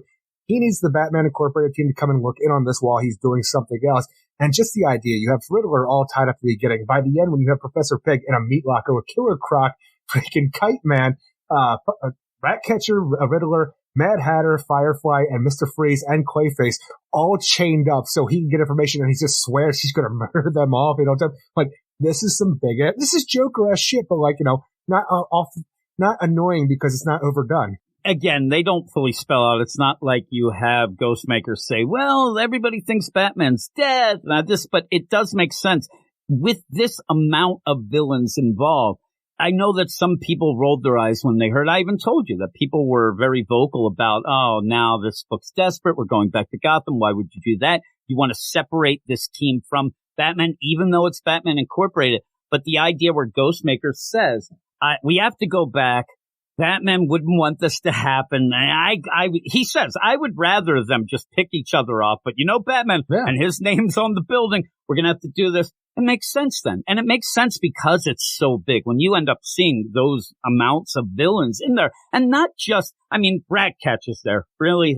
Nobody. But Killer Croc and Riddler, these are big guys. Well, we're not talking about anarchy here. We have some major threats in Gotham. Yeah, I'm telling you, though, you got big and small. But I do like that play where you pretty much have Pig just rounding up who he can. With Dolatrons all around them with axes and machetes, like, that's imposing. Yeah, I for some reason, I would have liked to have, and it's funny, we'll get him after this book. And really what I want to say first is when you get this deal and reading these in a row, when you read this book and you get Professor Pig here, and then you go off to the Batgirls book and get who, I don't know who they think Mad Hatter is, but you end up realizing, well, and that's the thing, you realize in this, like, okay, somebody gets it and somebody doesn't because of the whole play. But in that, I thought that was pretty cool. And I actually thought what I was getting to originally, that when we see the mom, that it would have been like Mad Hatter, like he had some weird ideas and things like that. But man, he's already sus. Don't make him worse. Well, I know, but in that she's my queen of hearts.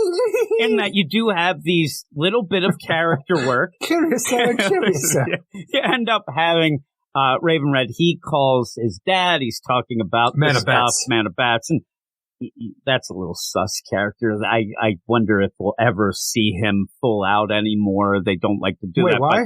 Because of the whole headdress and stuff like that. People don't end up like it. They still don't like it because it's not the proper attire for what that character should have. I'm telling you, I'm not the historian, but they end up where people have issues with it. And so in that's why I think you have Red. But it's cool. I wish that you would have spelled out more of who that was, even though you know it's his dad. But he ends up, hey, here's Al Gaucho and stuff. And that's what I needed from this. You have a team that isn't quite cohesive. They have a little gossip going on. I do like that. I like even when you have Clown Hunters step up because you're going to get teams to go off to Gotham. Okay, you're going to do this. You're going to do that. And Clown Hunter's supposed to be with El Gaucho and Ghostmaker. And he's like, no, I'm not with you. I'm going to go off with them because I don't like you. What happened with Phantom One's bullshit. I don't mind it. I don't mind it because it actually lets El Gaucho talk a little to Ghostmaker, and I actually like their interaction. The interaction that we get because of the situation with El Gaucho and Ghostmaker, it's fine because these two have been at odds the entire series. I like them being paired up for this whole thing because even the idea where El Gaucho is giving, Ghostmaker shit about how he actually feels about Ghost Hunter, it's all good stuff. Just the idea that Ghost Hunter is now out of his Ghostmaker, or Clown Hunter is out of his Ghostmaker uniform that was made for him, back to his original street clothes that he had previously. And he's like, I don't even like you anymore, Ghostmaker. I'm like, I love me some drama. I like some drama that makes sense. And for some reason, it doesn't feel exactly right, because even the idea that he's still on the Batman Incorporated team after all this, he's just there to be mad at Ghostmaker and say, no, I'm not going to do what you say, Dad. I'm going to go over here. I know what you're saying. I agree. I agree with that, but it does set up a way that as we go forward, you need something to happen for Clown Hunter to kind of get back in line and realize, that maybe Ghostmaker and I think that this is a way he's separate, and maybe he can come in and save him or do something to show. At that point in time, though, you have Ghostmaker be the genius that he is and give Clown Hunter the space he needs and separate the two because of what they just went through. Yeah, well, he ends up saying yes, you can be weird about what happened with Phantom One and stuff, the original sidekick, but this whole almost rebellious attitude that he has because of all that, you realize that they were in the wrong. We saved the day. We took them down. For some reason, it just feels like an overextension for how the emotions should be playing. Yeah, I didn't mind. It's a weird play. You get this play where you do have El Gaucho and him talking. You said you even enjoyed that. I liked it. But it also gives that ooh, you doth protest too much, because El Gaucho's like, hey, about that kid, they get like that. When I don't care. You end up, he's trying to play it all cool. It's like, if he dies, he dies. If he lives, that's fine. Then we can train, but he's doing this. But he ends up, I think you like him. I think there's a little more to it, and I think that that's a good progression. And you and I have been enjoying that throughout the series so far, because it all, even being a psychopath and not being able to have the ability to love, you and I have theories, maybe he's having some weird experimental treatment to try to make him have emotions that he never had before, because he does care about this kid and doesn't want to subject him to what he did to his Phantom One and wants to actually care about. I like the progression of that. He actually feels like a character that's changing. I'd like to see more about how he's changing.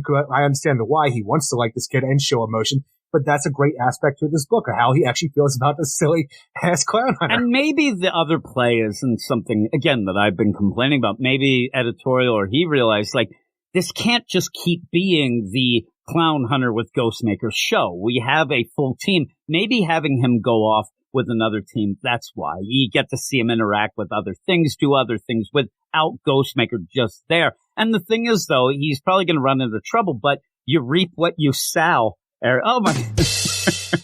Oh, you like that pun? So you end up going. How long? Like, what are you doing? You're just sitting there. I've been waiting. Pig terms. I've been waiting. I'm like, what can I do? I mean, you squeal. I already said that one, right? I said that one. Did somebody say a bacon pun yet? So you end up where Professor Pig and Riddler. And again, the funny play here with El Gaucho's kind of pissed off about it, but Ghostmaker kind of has the wherewithal and the faculties to know exactly where they have to go. He sends everybody off different places. I thought that what he was going to reveal is say, listen, because at one point I like when he says to El Gaucho, you know, I used to like you, El Gaucho. Like, that is like something that would get those two kind of, I think El Gaucho's like, he used to, oh my goodness, I'm in. But I thought maybe it'd be like, listen, El Gaucho, you're the only one I trust. We're going to do this. I don't want the others to get hurt. It's not quite that. But you end up where, you know, he knows what to look at. He ends up pulling up the video and sees exactly where they have to go. El Gaucho calls him on. He says, well, I wanted them to figure some things out on their own as well. It's a weird progression of the, you know, the detective work doesn't really play out. You get Grey Wolf and Night talking things out, which is great. And then you get Raven Red, you get Jiro, and you get Clown Hunter going together off to figure some other stuff out. But essentially, hey, whoever's going to rob Professor Pig, they were sitting here in a truck for a while. There's some stuff over here. They got hungry, and for some reason that means the Clown Hunter, they got hungry in Gotham. We need to go to Marvin George's Pizza in Bloodhaven to go get pizza. It's weird, right? There's no reason for us to show up in Bloodhaven, for even the idea of Clown Hunter being a street kid to talk to other street kids about what they know is going on, just to wind up back in Gotham. And it doesn't matter anyway because Ghostmaker. I'm like, the thing is, the way that Clown Hunter is acting in this, I don't like. But the worst thing is just going to Bloodhaven for what feels like no reason, because while it is next door to Gotham, it's a completely different city. It doesn't feel like it needs to be here at all, except for tying into, man, that Nightwing, he does watch out for us in the New Haven. And that's why I even told you I didn't even see Bloodhaven there. And so because it just felt like they were going to a neighborhood, not another city. It felt very odd, only to kind of like say, hey, look, the Nightwing stuff, that's doing well, so let's go. But it's not enough. And the idea... Like, is it just because Nightwing was the Batman during when Professor Pig first came out in Grant Morrison's run that we had to bring it? I don't know. Like, back for some reason? Like, just say Nightwing? I don't get it. I don't get why we're here. It's weird. And even the idea where he ends up, you know, Clown Hunter, I like what they're throwing shade at him. Look at you with that stupid outfit on. Like, yeah, it really does. But when you do all this going down, killer guy, ain't you, Clown Hunter? Yeah, and it's like, hey, are you guys good? And they're like, everything's swine here. And then you end up where they say, oh, Nightwing, he's protecting us. Is he? Because I think that Heartless is so running wild, Eric. And so you have this, though, but it's just, I don't know. It's a weird play where then you have another kid come over. Hey, there is some problems. My friends, they disappeared. It just lines up, and it's one of those deals of a detective work that is so forced and really doesn't work out in my mind. Even the idea, I saw something here where it turns out where our kids who robbed Professor Pig they're actually still in Bloodhaven. I noticed because spray painted on the wall outside of where they're hiding, Bloodhaven Knights! And there's a little Nightwing symbol spray painted. Okay, so I'm guessing we're still in Bloodhaven, but this is Professor Pig stuff in Gotham dealing where he's kidnapping and torturing all these other Gotham villains. Why are we in Bloodhaven, and how does Professor Pig figure out from the villains that he tortured to go to Bloodhaven and find these kids in this abandoned warehouse? That's the funny play, is he ends up giving that ultimatum, that kind of deal. One of you tell me where this thing is that you stole, or if you know information. The rest I'm going to rip apart. Soothsayers? Just imagine it's like Riddler and the riddle me this. There's two kids in Bloodhaven and they did bullshit. I mean, how do you get from point A to point B? It really doesn't make much sense. And just because we end up in blood, that's just how it was set up. And doesn't make, I would love the idea where Pig's like, where is it? Say it's Riddler, it's Croc, whoever. Oh, I know. These kids, they haven't Bloodhaven. He's like, really? Traffic's really bad right now on the bridge. I don't really want to go over there right now. I might go over tomorrow at 9:30. What's the matter? The Dollotron's a driver. Yeah, really, that's true. But it's just a weird place. Like, we got to go all the way over there. Like, I don't want to go there. But yeah, maybe the play is just because of the connection to the Morrison run. And I don't know. It just felt very odd.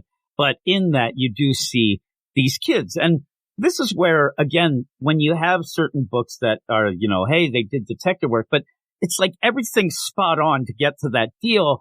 That's not really how it plays out, but you don't have enough time. This is more about the character work, which I don't mind between the characters talking. I really like Night and Grey Wolf. They're talking about the idea, hey, listen. What about Gaucho and Ghostmaker? Yeah, and, the Night and we're kind of a family. You're kind of, how are you dealing with this? I like that. I actually like the little bits. That's what I wanted all around, little bits there.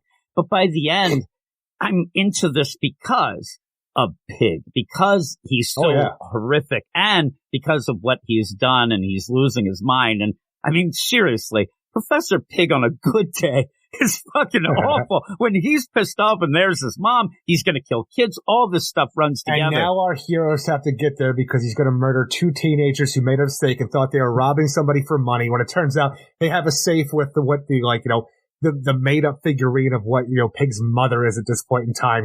He's there with Chainsaw, with Dollatron. We need our team to get there ASAP, and we'll at least have a great battle out of the next one if we continue on the idea of making Pig as horrific as he is and bringing him back to basics, thankfully. We're in Bloodhaven, so really what I've seen is you just call the Titans. They come in, they take care of it for you, and then no fuss, no muss, you go out, right? That's what Nightwing does all the time. Tower right there. Shit's going to get real fast. Yeah, really. But yeah, I'm looking forward to see how this ends up working out, and I like the character work. And I did actually it looks great. Oh, it looks fantastic. It really does. That thing where you end up having Pig, and I'm like, oh, that is so just horrific. And I'm glad that we ended up. I'm sure there's some people, I heard about this Joker Inc. I wanted to get to that. I actually was surprised we're doing this. Not. I'm happy where we are. I am too. I'm glad that out of nowhere, it seems like, not that this is a cool down because it's so horrific, but it kind of is to get a little lay of the land in the characters. That's what I wanted. I don't expect this arc to be very long because we still have to get back to China, and Beiji has been taken over by the Joker Incorporated, so I'm sure he's being held hostage right now, and that'll be the next task for our Batman Incorporated to get on there because they can't have their team taken hostage like that. Yeah, no, and I think that legitimately, I think this will be, next issue, maybe a third, but not anything more. I know, but maybe just 2 in my mind. I think so as well, and I know then we'll see. You'll get like a little deal of, oh my God, Beiji is still in trouble, that sort of thing, which will be cool. But I said I did my Solicits podcast, and they had the deal, and I'm trying to find it right now. I'll get to it eventually. The names of the crew. Oh, the Joker Incorporated. The one, the I wish I did tap dance guy or something like that. It really did make me laugh, but there's one that I'm like, oh my God, you did it. Even better than my Pig puns that took all of my brain power. Okay. It's not gonna be brain hard, power to come up with, Eric. But what would you give this? Ultimately, I give this a 7.8 out of 10. I really like this issue. I'd like to give it an 8. It's just some of the way that we got to where we are in Bloodhaven. Bloodhaven feels unnecessary for everything that we've dealt with, and it just kind of feels like it shows up out of nowhere. And while that is the biggest problem I have, just Clown Hunter being a kind of a dick for no. Like, I understand. You can say he has reason. It feels a little bit bigger than it did by the end of the previous issue to me. I agree. And the thing that is funny, I didn't love the first full arc because you ended up splitting up the team. And they went off to take care of, but you added these other characters, things got, this kind of is the same. You do the same thing again, but at least you end up having some talking between them. You end up having some, I don't know meaningful character work, but I got more of an idea of the characters. I'm going to go 7.5. And here are the names I found. One, Eric, you'll laugh. Okay. The Joker. Oh my goodness. You also have the tap dance man. All right. Tap dance man. Corvus Call. The Ghoul, Alpaca, Dusty Bronco, which has to be against El Gaucho, right? Or it would have been a Man of Bats. The Dusty Bronco, which during the whole Solicits deal, I said that might have been my porn name back in the day. But then you have my favorite. Now, you have to Die Laughing, and it's D-A-I. I don't know why. That made me laugh so much. Die Laughing, Eric. There you go. They did it. Did you say it was D-A-Y? D-A-I. D-A-I. Okay. I'm like, that spells day. Laughing. L-A-F-F-Y-N. They roll out their twisted plan, and it looks like this would be, it says Joker Incorporated has unleashed a game of terror across the globe, thousands of lives. So it may have already been, but that might be the first issue of it. It doesn't really say that, but it seems like, they're full out. Is that June? And that is June. Yeah. So that's cool. We'll see. Die Laughing. And The tap dance man. Dusty Bronco. I'm telling you, the tap dance man, he comes and he's doing his thing. Dusty Bronco. You got to watch out for that guy, sus. And then die laughing, right? You'll have it all. But yeah, 7-5 for me, but we'll move on to the next book and the last book of the night. And boy, this is something, Eric. This is something. And again, the Mad Hatter is a villain that you have a lot of talk about, stories that you would like from the Mad Hatter. Oh, yeah. Same with Professor Pig. I was going to put those two together. And you end up where even the end of last issue, your big play was, hey, I'm looking for, and I think you even said it last week when we were talking about, hey, what we're doing. You said, I'm really looking forward to this because you pretty much targeted the idea that he would look at Steph to be his Alice. You have that whole play. Something along those lines, yeah. I don't know what's going on in this. This is Batgirls number 16. He's just collecting viruses and diseases and weird things to transform people. He don't got no antidote, but he likes collecting these things. He's asking riddles, then he's making puppets. Written by Becky Cloonan and Michael Conrad. No. Not even that. No, fuck this. Don't even do the credits. He's not making puppets. For some reason, that guy who lived in the building was next to Steph and Cass, who we thought was a serial killer, who had mannequin parts in the duffel bag where he was found dead. He makes robots, mannequins. Yeah, robot mannequins. Again, what I think in this, the setup, ending, everything about this story is as convoluted bunch of bullshit as we got of, hey, have a coin. Hey, let's flip Freaky it. Friday. Land on its deal, on its edge. Freaky Friday for no reason. This is why this book is canceled. This is why they're off of Wonder Woman, which I think they do a little better job than this. But we'll get into the whole deal of this book and cancellation and stuff in a second. But here are the credits. Batgirls number 16, written by Becky Cloonan and Michael Conrad, art by Neil Googe, Geraldo Borges, Rico Renzi, and Becca Carey. So we end up having this deal, and the funniest play was you were looking, not that you were looking for, but you wanted to see what was going on with the Mad Hatter. You said, fine, we'll get the Mad Hatter, see what's going on. By the end of this, when it ends, I'm like, really? Like, that's the story? Like, there goes the Mad Hatter. And so when you end up thinking of it in line with... What was his deal with the Riddler and the Cluemaster and everything we dealt with now? The Riddler... That didn't make sense. Then the Cluemaster shows up. They don't even know the continuity of the Cluemaster. And then you get to this, and by the end... Mannequin robots of the Bat family at a tea party. Why do you keep having issues and stories and arcs and all this where pretty much by the end, 90% does not make sense or matter? You end up in this where really all you're trying to do is get to Steph to be a man bat, girl bat. No, girl bat. But how... Getting a Freaky Friday. But she still has the mind because she still knows that she loves her friend through the powers girl from bats. within. The idea that they came up with this. I mean, let's fly. We're gonna fly. All of a sudden, it's a freaking never-ending story. I was saying, Cass is riding her like Falcor's fucking never-ending story. You're going around. Oh my God, we did it! Yeah. You go from the idea of Mad Hatter to flying around on a girl bat version of Steph. We'll give her the antidote tomorrow. This ends up being the idea of Freaky Friday coin leads to, Cluemaster. So glad this book's canceled. This book is bullshit. It makes no sense. This is what they end up doing, though, with this is they end up where we're going to grab all these characters and they just throw them in a blender and see what comes out. Nothing makes sense. In order for us to have the conclusion to all of the stuff that's been set up with the idea that the Riddler was like, there was a Mad Hatter involved and your father but more bullshit Riddler stuff behind it. Or the idea we knew for a long time that Mad Hatter was behind a lot of this, bringing Cluemaster back to life for whatever reason, because he had the Lazarus serum. But for whatever reason, I don't get it, but he's there. But for us to come to our finale, to make this story all come together and finally close this chapter out, Mad Hatter sends Grace O'Halloran, the podcaster, a letter that she then gives to the police, who sit on it for 3 weeks. And thankfully, when they finally decide to give it to the Batgirls and say, you're cordially invited to join me for a tea party on the night of the next full moon in my parlor. Follow the White Rabbit. I'm sitting there. Well, thank God the next full moon wasn't, anytime soon, because you sat on this letter for weeks until Montoya decided better give it to the freaking Batgirls. And I even laughed because you end up having the Batgirls talking to Oracle over the comms, and you end up having the letter. In her wheelchair. Yeah, in the wheelchair. You have her there. Still feels weird. Clicking and a clack, and later she just gets up and whatnot because it's back and forth. I know, it does. It feels weird. And look, you're going to get the best of both worlds, but no, you're not really getting that because it's just a wheelchair. As this book was canceled, they even had, a couple things. They're talking to people and they're like, all we really wanted to show was how Barbara was such a good mentor to the guy. I'm like, really? Because I didn't get that ever. And the idea, I thought, really? Because it made me laugh. It made me laugh so much where Barbara's reading the letter. And it's like, sincerely, the Hatter. And then the bit of any ideas, Oracle? I thought, yeah, I think it's the Mad Hatter. I'm like, are you that dumb? But it isn't that. They're talking about the White Rabbit. Hey, I'm going to click-clack online. Hey, there's these White Rabbit deals. You're going to follow that.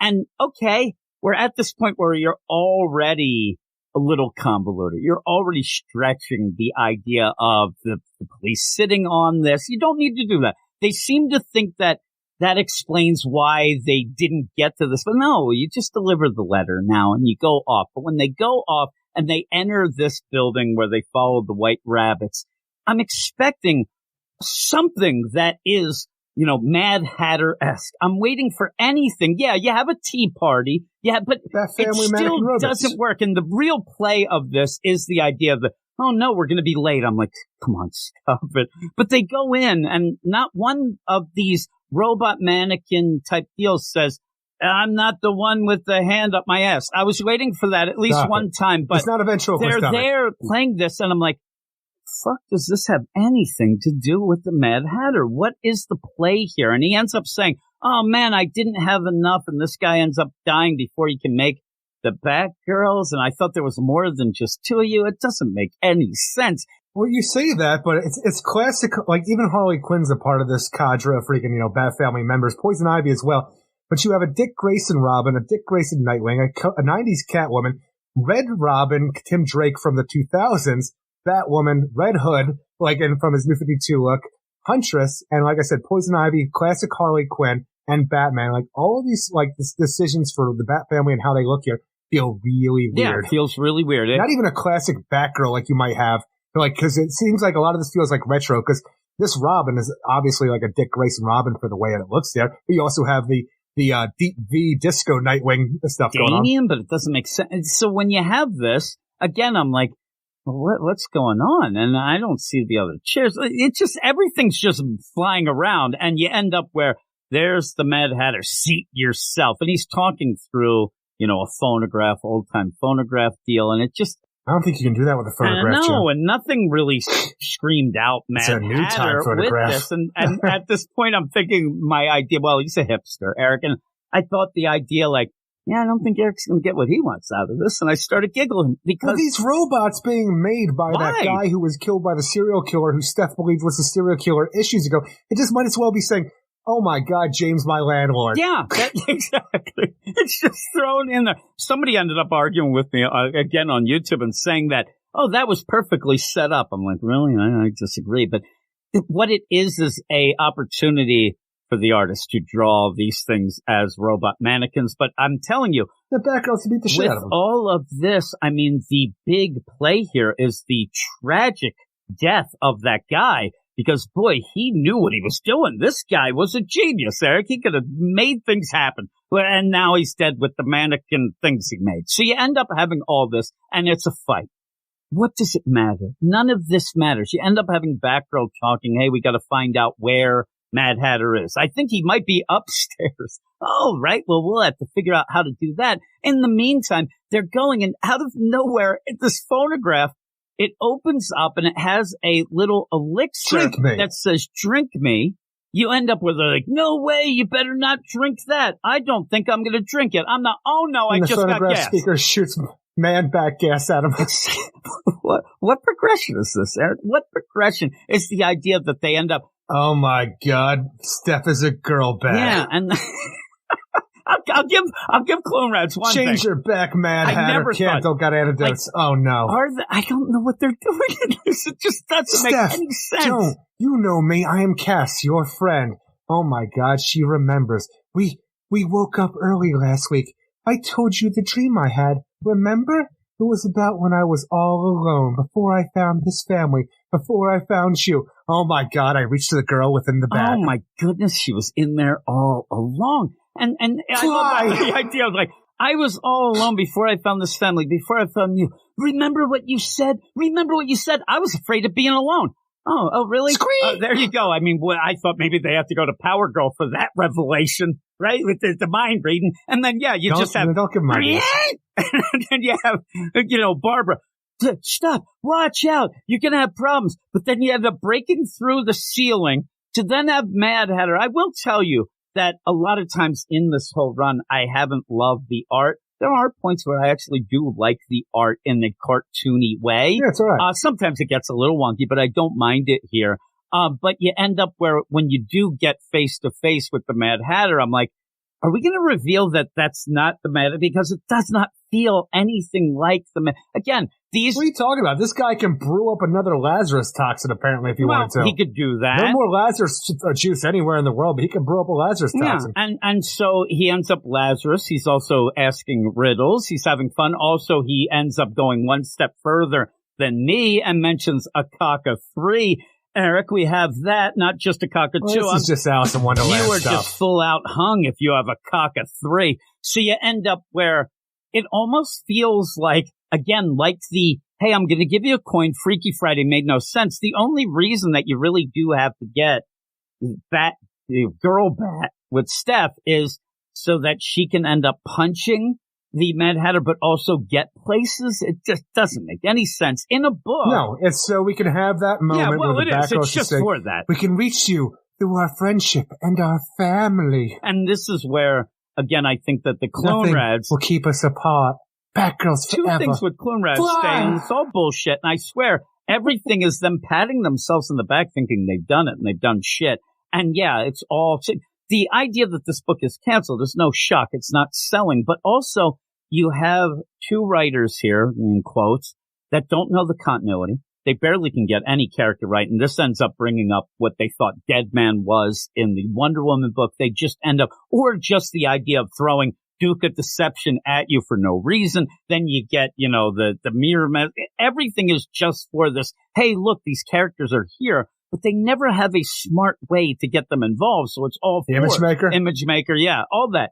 And so, I'm sitting here like, is he about to say Mirror Master? Yeah, I almost did. It's Image Maker. And so you throw it in thinking that you're going to get applauded because but you don't ever know what to do with the characters and you don't quite get them anyway. So you're right. It is just to have this.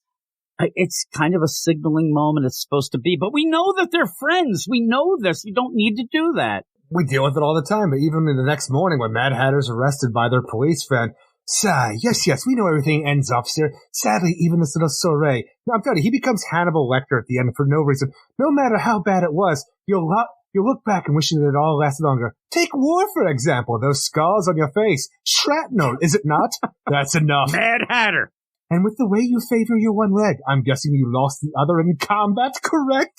I bet you go there in your dreams. And when you wake up, you secretly long for. You have the right to remain silent. I would suggest you put it to use. The end of Mad Hatter right there. Just talking some weird psychological bullshit on this officer for no reason. You like it when your uncle used to come up on you and put his hands on you, didn't you, officer? Daddy used to come home, you could smell the beer on his breath, didn't you, officer? The only time he ever said he loved you was when he was drunk. Isn't that true, Jim? I'm like, holy shit. They're really getting to my soul. Holy mo! Your mother used to cheat on your father. You didn't find out until he died. But at least we had Jervis Tetch in a Mad Hatter costume, and at one point we had a table set up with tea. That's Mad Hatter, everybody, because that's the best you're getting. And a little vial that means nothing that says drink. Yeah, mate. What happened with that? I want him to drink it. I was hoping it was the fucking antidote. It was the antidote. And they even say, where's the antidote? With that, you end up having Barbara. She says, okay, I have the antidote. She climbs up in the bell tower. She's about to shoot. What's going to happen at that point? Hold your fire, Barbara. We're going to fly. Barbara, right here, I would like to think that Barbara's a smart gal, one of the smartest. And she ends up, all right, I'm about to shoot Steph while you're flying on top of her 800 feet in the air. I'm going to shoot her now. Good luck. And no, don't shoot her yet. I think, why was she going to shoot her while they were flying around? Right. It makes no sense. And then I'll meet you back at the clock tower. And that's when I'm like, shit, she's not at the clock. Okay, she's not at the clock. Why did she end up that? Why didn't you just have them go to the clock? Nothing makes sense. And then let us fly. And with all this, where you have that moment, listen, I love the idea what you were talking about. That leg, I'm guessing you love. that whole deal is... You lost it in combat, didn't you, officer? We're supposed to think that this is important character work for Officer Nobody that we really don't know or care about. They have not done any... He is just a vehicle to then... Basically, what he is trash-talking officer against Montoya. Every time he shows up, Montoya would be pissed. And when he shows up, it's just to hand over something that you really did. You didn't even need to do it. You ended up such a weird play. Could have Grace O'Halloran doing something, but no, we had to take it to the police. He sat on it for weeks, and then they decided, let's give it to the Batgirls. At this moment, you know that Grace O'Halloran, she's waking up. She's on a bender. She's having problems there. She's a big drunk, but still. Hey. Addiction's a problem, Jim. You calm down. Why at the end where you make it work with the characters? Officer. You have Hannibal Lecter. He's like, hello, Clarice. He's like, that's not my name. He's like, nobody knows. Nobody cares about it. I bet you wish the game lasted a little bit longer, just like when you were in the war, huh, officer? You remember those times when you killed those children? Oh, it's so bad. You can still smell that burning flesh when you wake up from a nightmare, can't you, officer? God, it's so bad. This whole book is slop, Eric. Erectile dysfunction is terrible, isn't it, officer? Oh, my goodness gracious. But what would you give this? Ultimately, I give this a fuck you 5 because the thing is, I don't mind the art ultimately, but the story goes nowhere. And you had the idea of bringing all this wrapping around to be big, to have Mad Hatter be your big bad all along. Does nothing. It's just a weird situation over and over again just to get your, hey, look at us, we're friends moment with the Batgirls, which you've had so nonstop in this. And all I want is a decent story. It's so bad. And I'm giving it a fuck you 5 as well. And just to continue my fun, Eric, it's a bunch of hogwash. It doesn't make sense in this. Oh, we're still doing that? I am. I tell you, we might as well, because that might as well have been Professor Pig or somebody else. But just to go and finish this off of the books, and this book in particular, the idea that this book is canceled again, they don't even understand the characters. And it comes in to play every issue like this, where they just never got that Cass and Steph are very capable Batgirls already when you ended up having that interview. Oh, they're 13. And then they say, oh, I misspoke. The hell you didn't mean that. No. 17. Yeah. You're playing it off like, especially Cass. And the idea where, they've had her talk a little more as we go on, and that's fine. But she's just going on and on. She won't shut the fuck up. If you're going to go full young adult with this, you should have at least made this idea longer with the Man-Bat serum, where now she's really upset because she has a date with Maps' brother, Kyle. Yeah. And how's she going to face him as a girl Bat? Yeah, exactly. Go look at me, I'm hideous, squee! Now I need Bat her up. Is that a good one? Yeah, actually, if you're going to play it like that, play it like that. Have some fun with it. It ends up being such a convoluted mess of shit. Even then, you say that. Teenagers, am I right? Teenagers, am I right? Why didn't you do that where the date was set up in the Freaky Friday? Now Cass is on the date. That would be hilarious. That would have been great. They never took advantage of anything that they were doing, and we had an out of continuity Clue Master because they didn't know what the continuity was. They were obviously trying to get some moments between Steph and Clement, but they were wrong with the continuity anyway, and then never did anything with it. Madam Zodiac, you crazy bitch! What is she? Is she just standing around right now? Is she doing it? Did they go back? She's sitting down. That's who I would call Z, Eric, if it was the deal, or X. I knew you were going to bring it back. You end up with, the deal, like, what do they do? Like, is that Madam Zodiac going around on Freaky Friday and everybody? Is she the Chris Angel going on? I'm like, it's fucking bullshit. None of this matters in a book where they seem like they're trying to make it matter, which makes it worse. It makes it worse. Oh my God, Eric, I hate it. Shut the fuck up! And I told you one of the big plays was you always do hope. They have gotten away from, okay, this book might work with another writer that's competent. They never do that anymore, where, it's just, and I... Well, the same working cancel. You are a eternal optimist, I would say. You're like, no, they'll get somebody good on it. Some say eternal optimist. And I always tell you, it's like, nah, they're done. But that, in my mind, that's the scary part of it, is they seem to think that maybe the characters aren't working, not really blaming the real cause of the problem, which are awful, awful writers that just don't understand their characters or their place in this universe. So, with a medium. Yeah, and even then when you look at that last bit, that last arc that they're going to have, or last issue that will be in June, the continuity errors galore in that as well. And it's another signaling issue. They said in that solicit, and this isn't spoiling anything, they're going to be walking hand in hand with the people of Gotham to protest gun violence. I'm like, all right, you did nothing. You did nothing in this. And, I'm with that, but not in comic books. That's just ridiculous. And I hate when anybody writes an issue that you're like, all right, you just want applause. And, do that with a good story and good writing. Yeah. And Eisner, indeed. Well, right now, I'm going to tell you from now on, the phrases "don't go full clone rat" is what I will use. Ooh. But what is your book of the week? My book of the week is Batman Incorporated number 6. That's mine too. And I'm looking forward to the next issue. And I always have, but there was always that bit where, man, I wish we would get more, and we're actually starting to get that. So I'm very happy with that. Unfortunately, the book isn't selling well, but maybe this will pick things up. Maybe we'll get some more eyes on that book, and it'll continue going on, maybe past the whole Night Terrors that Eric says is his summer event. It's the only event, Eric. So, it's the only event. So I think that it will be that. But what do we have for next week? Well, let me tell you, Eric. We have one book better than the next. I hear. Oh my goodness, you'll never imagine the books Did that you lose your page we again? have. No, remember I loaded up one of the things, and now I'm gonna wait. Okay, I got it. Here we go. Some good books. I mean, I wanted to make it Patreon only just so people can yell at me, right? They get all set. And you are a man of the people. I applaud you for that. But maybe, just maybe, people will take that as saying, you know what, that Eric Shea, a great guy. I think I'll go check out that Patreon that they talk about, because two of these books will be Patreon exclusive. I have my picks. They are probably wrong, but I will still give you my 100%. I'll give you my top 7 that I would think might be on there, but 2 of these will be picked by the badasses, the Get Fresh crew. And you'll have to go to patreon.com/weirdscience to check those out. A podcast that usually goes between an hour and 2. 2 books. Me and Eric like to have fun. One of us a little more than the other sometimes. We have different ideas what fun is. I have fun. I just like talking to you. I enjoy the conversation that I have with you. And I love the idea. Again, you're so mean in front of everybody else. But when we get done, sometimes we'll end up, going 3 hours or so on the regular show, even 4. Afterwards, me and you do hang for a while and talk about stupid shit. You yell at me and stuff, but we do end up talking for a bit. I like talking to you, Eric. And here's what we're going to talk about next week. Batman, One Bad Day, Ra's al Ghul.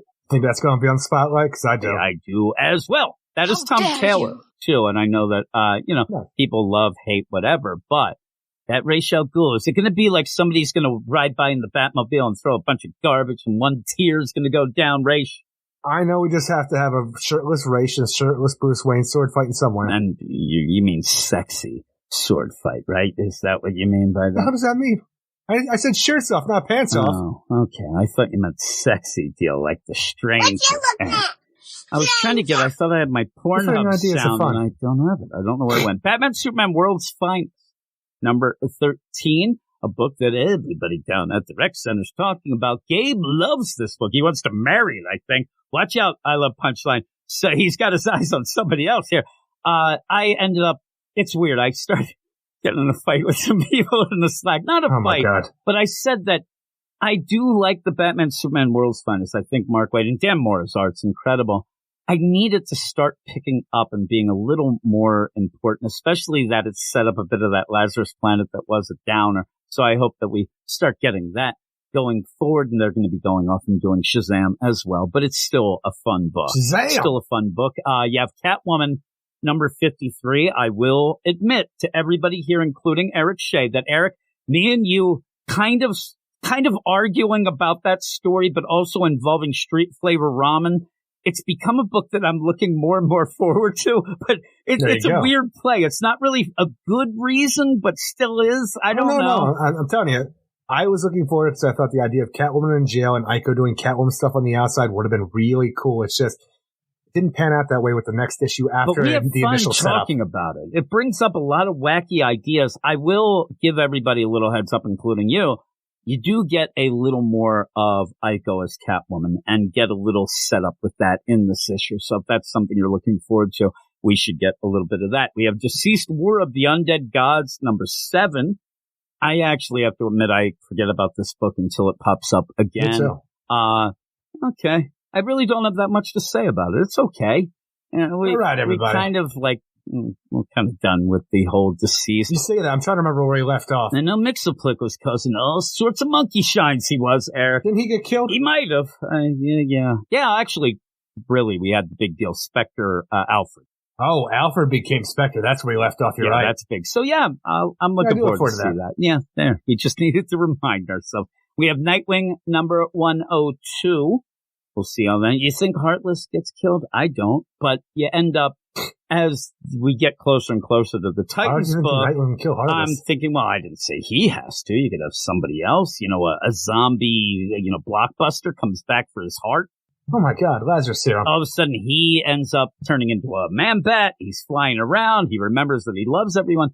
You have a lot going on in that book, and including the idea that it seems to be setting up a big things with the Titans book that's going to be coming out from Tom Taylor, but we'll see. We didn't finish that Neron story, did we? I don't know. No, we have the smiling man, the grinning man. I look forward to that a lot. Stuff, so we'll see how that plays out. We also have a book that we were really impressed with, the number 1. We have Superman number 2.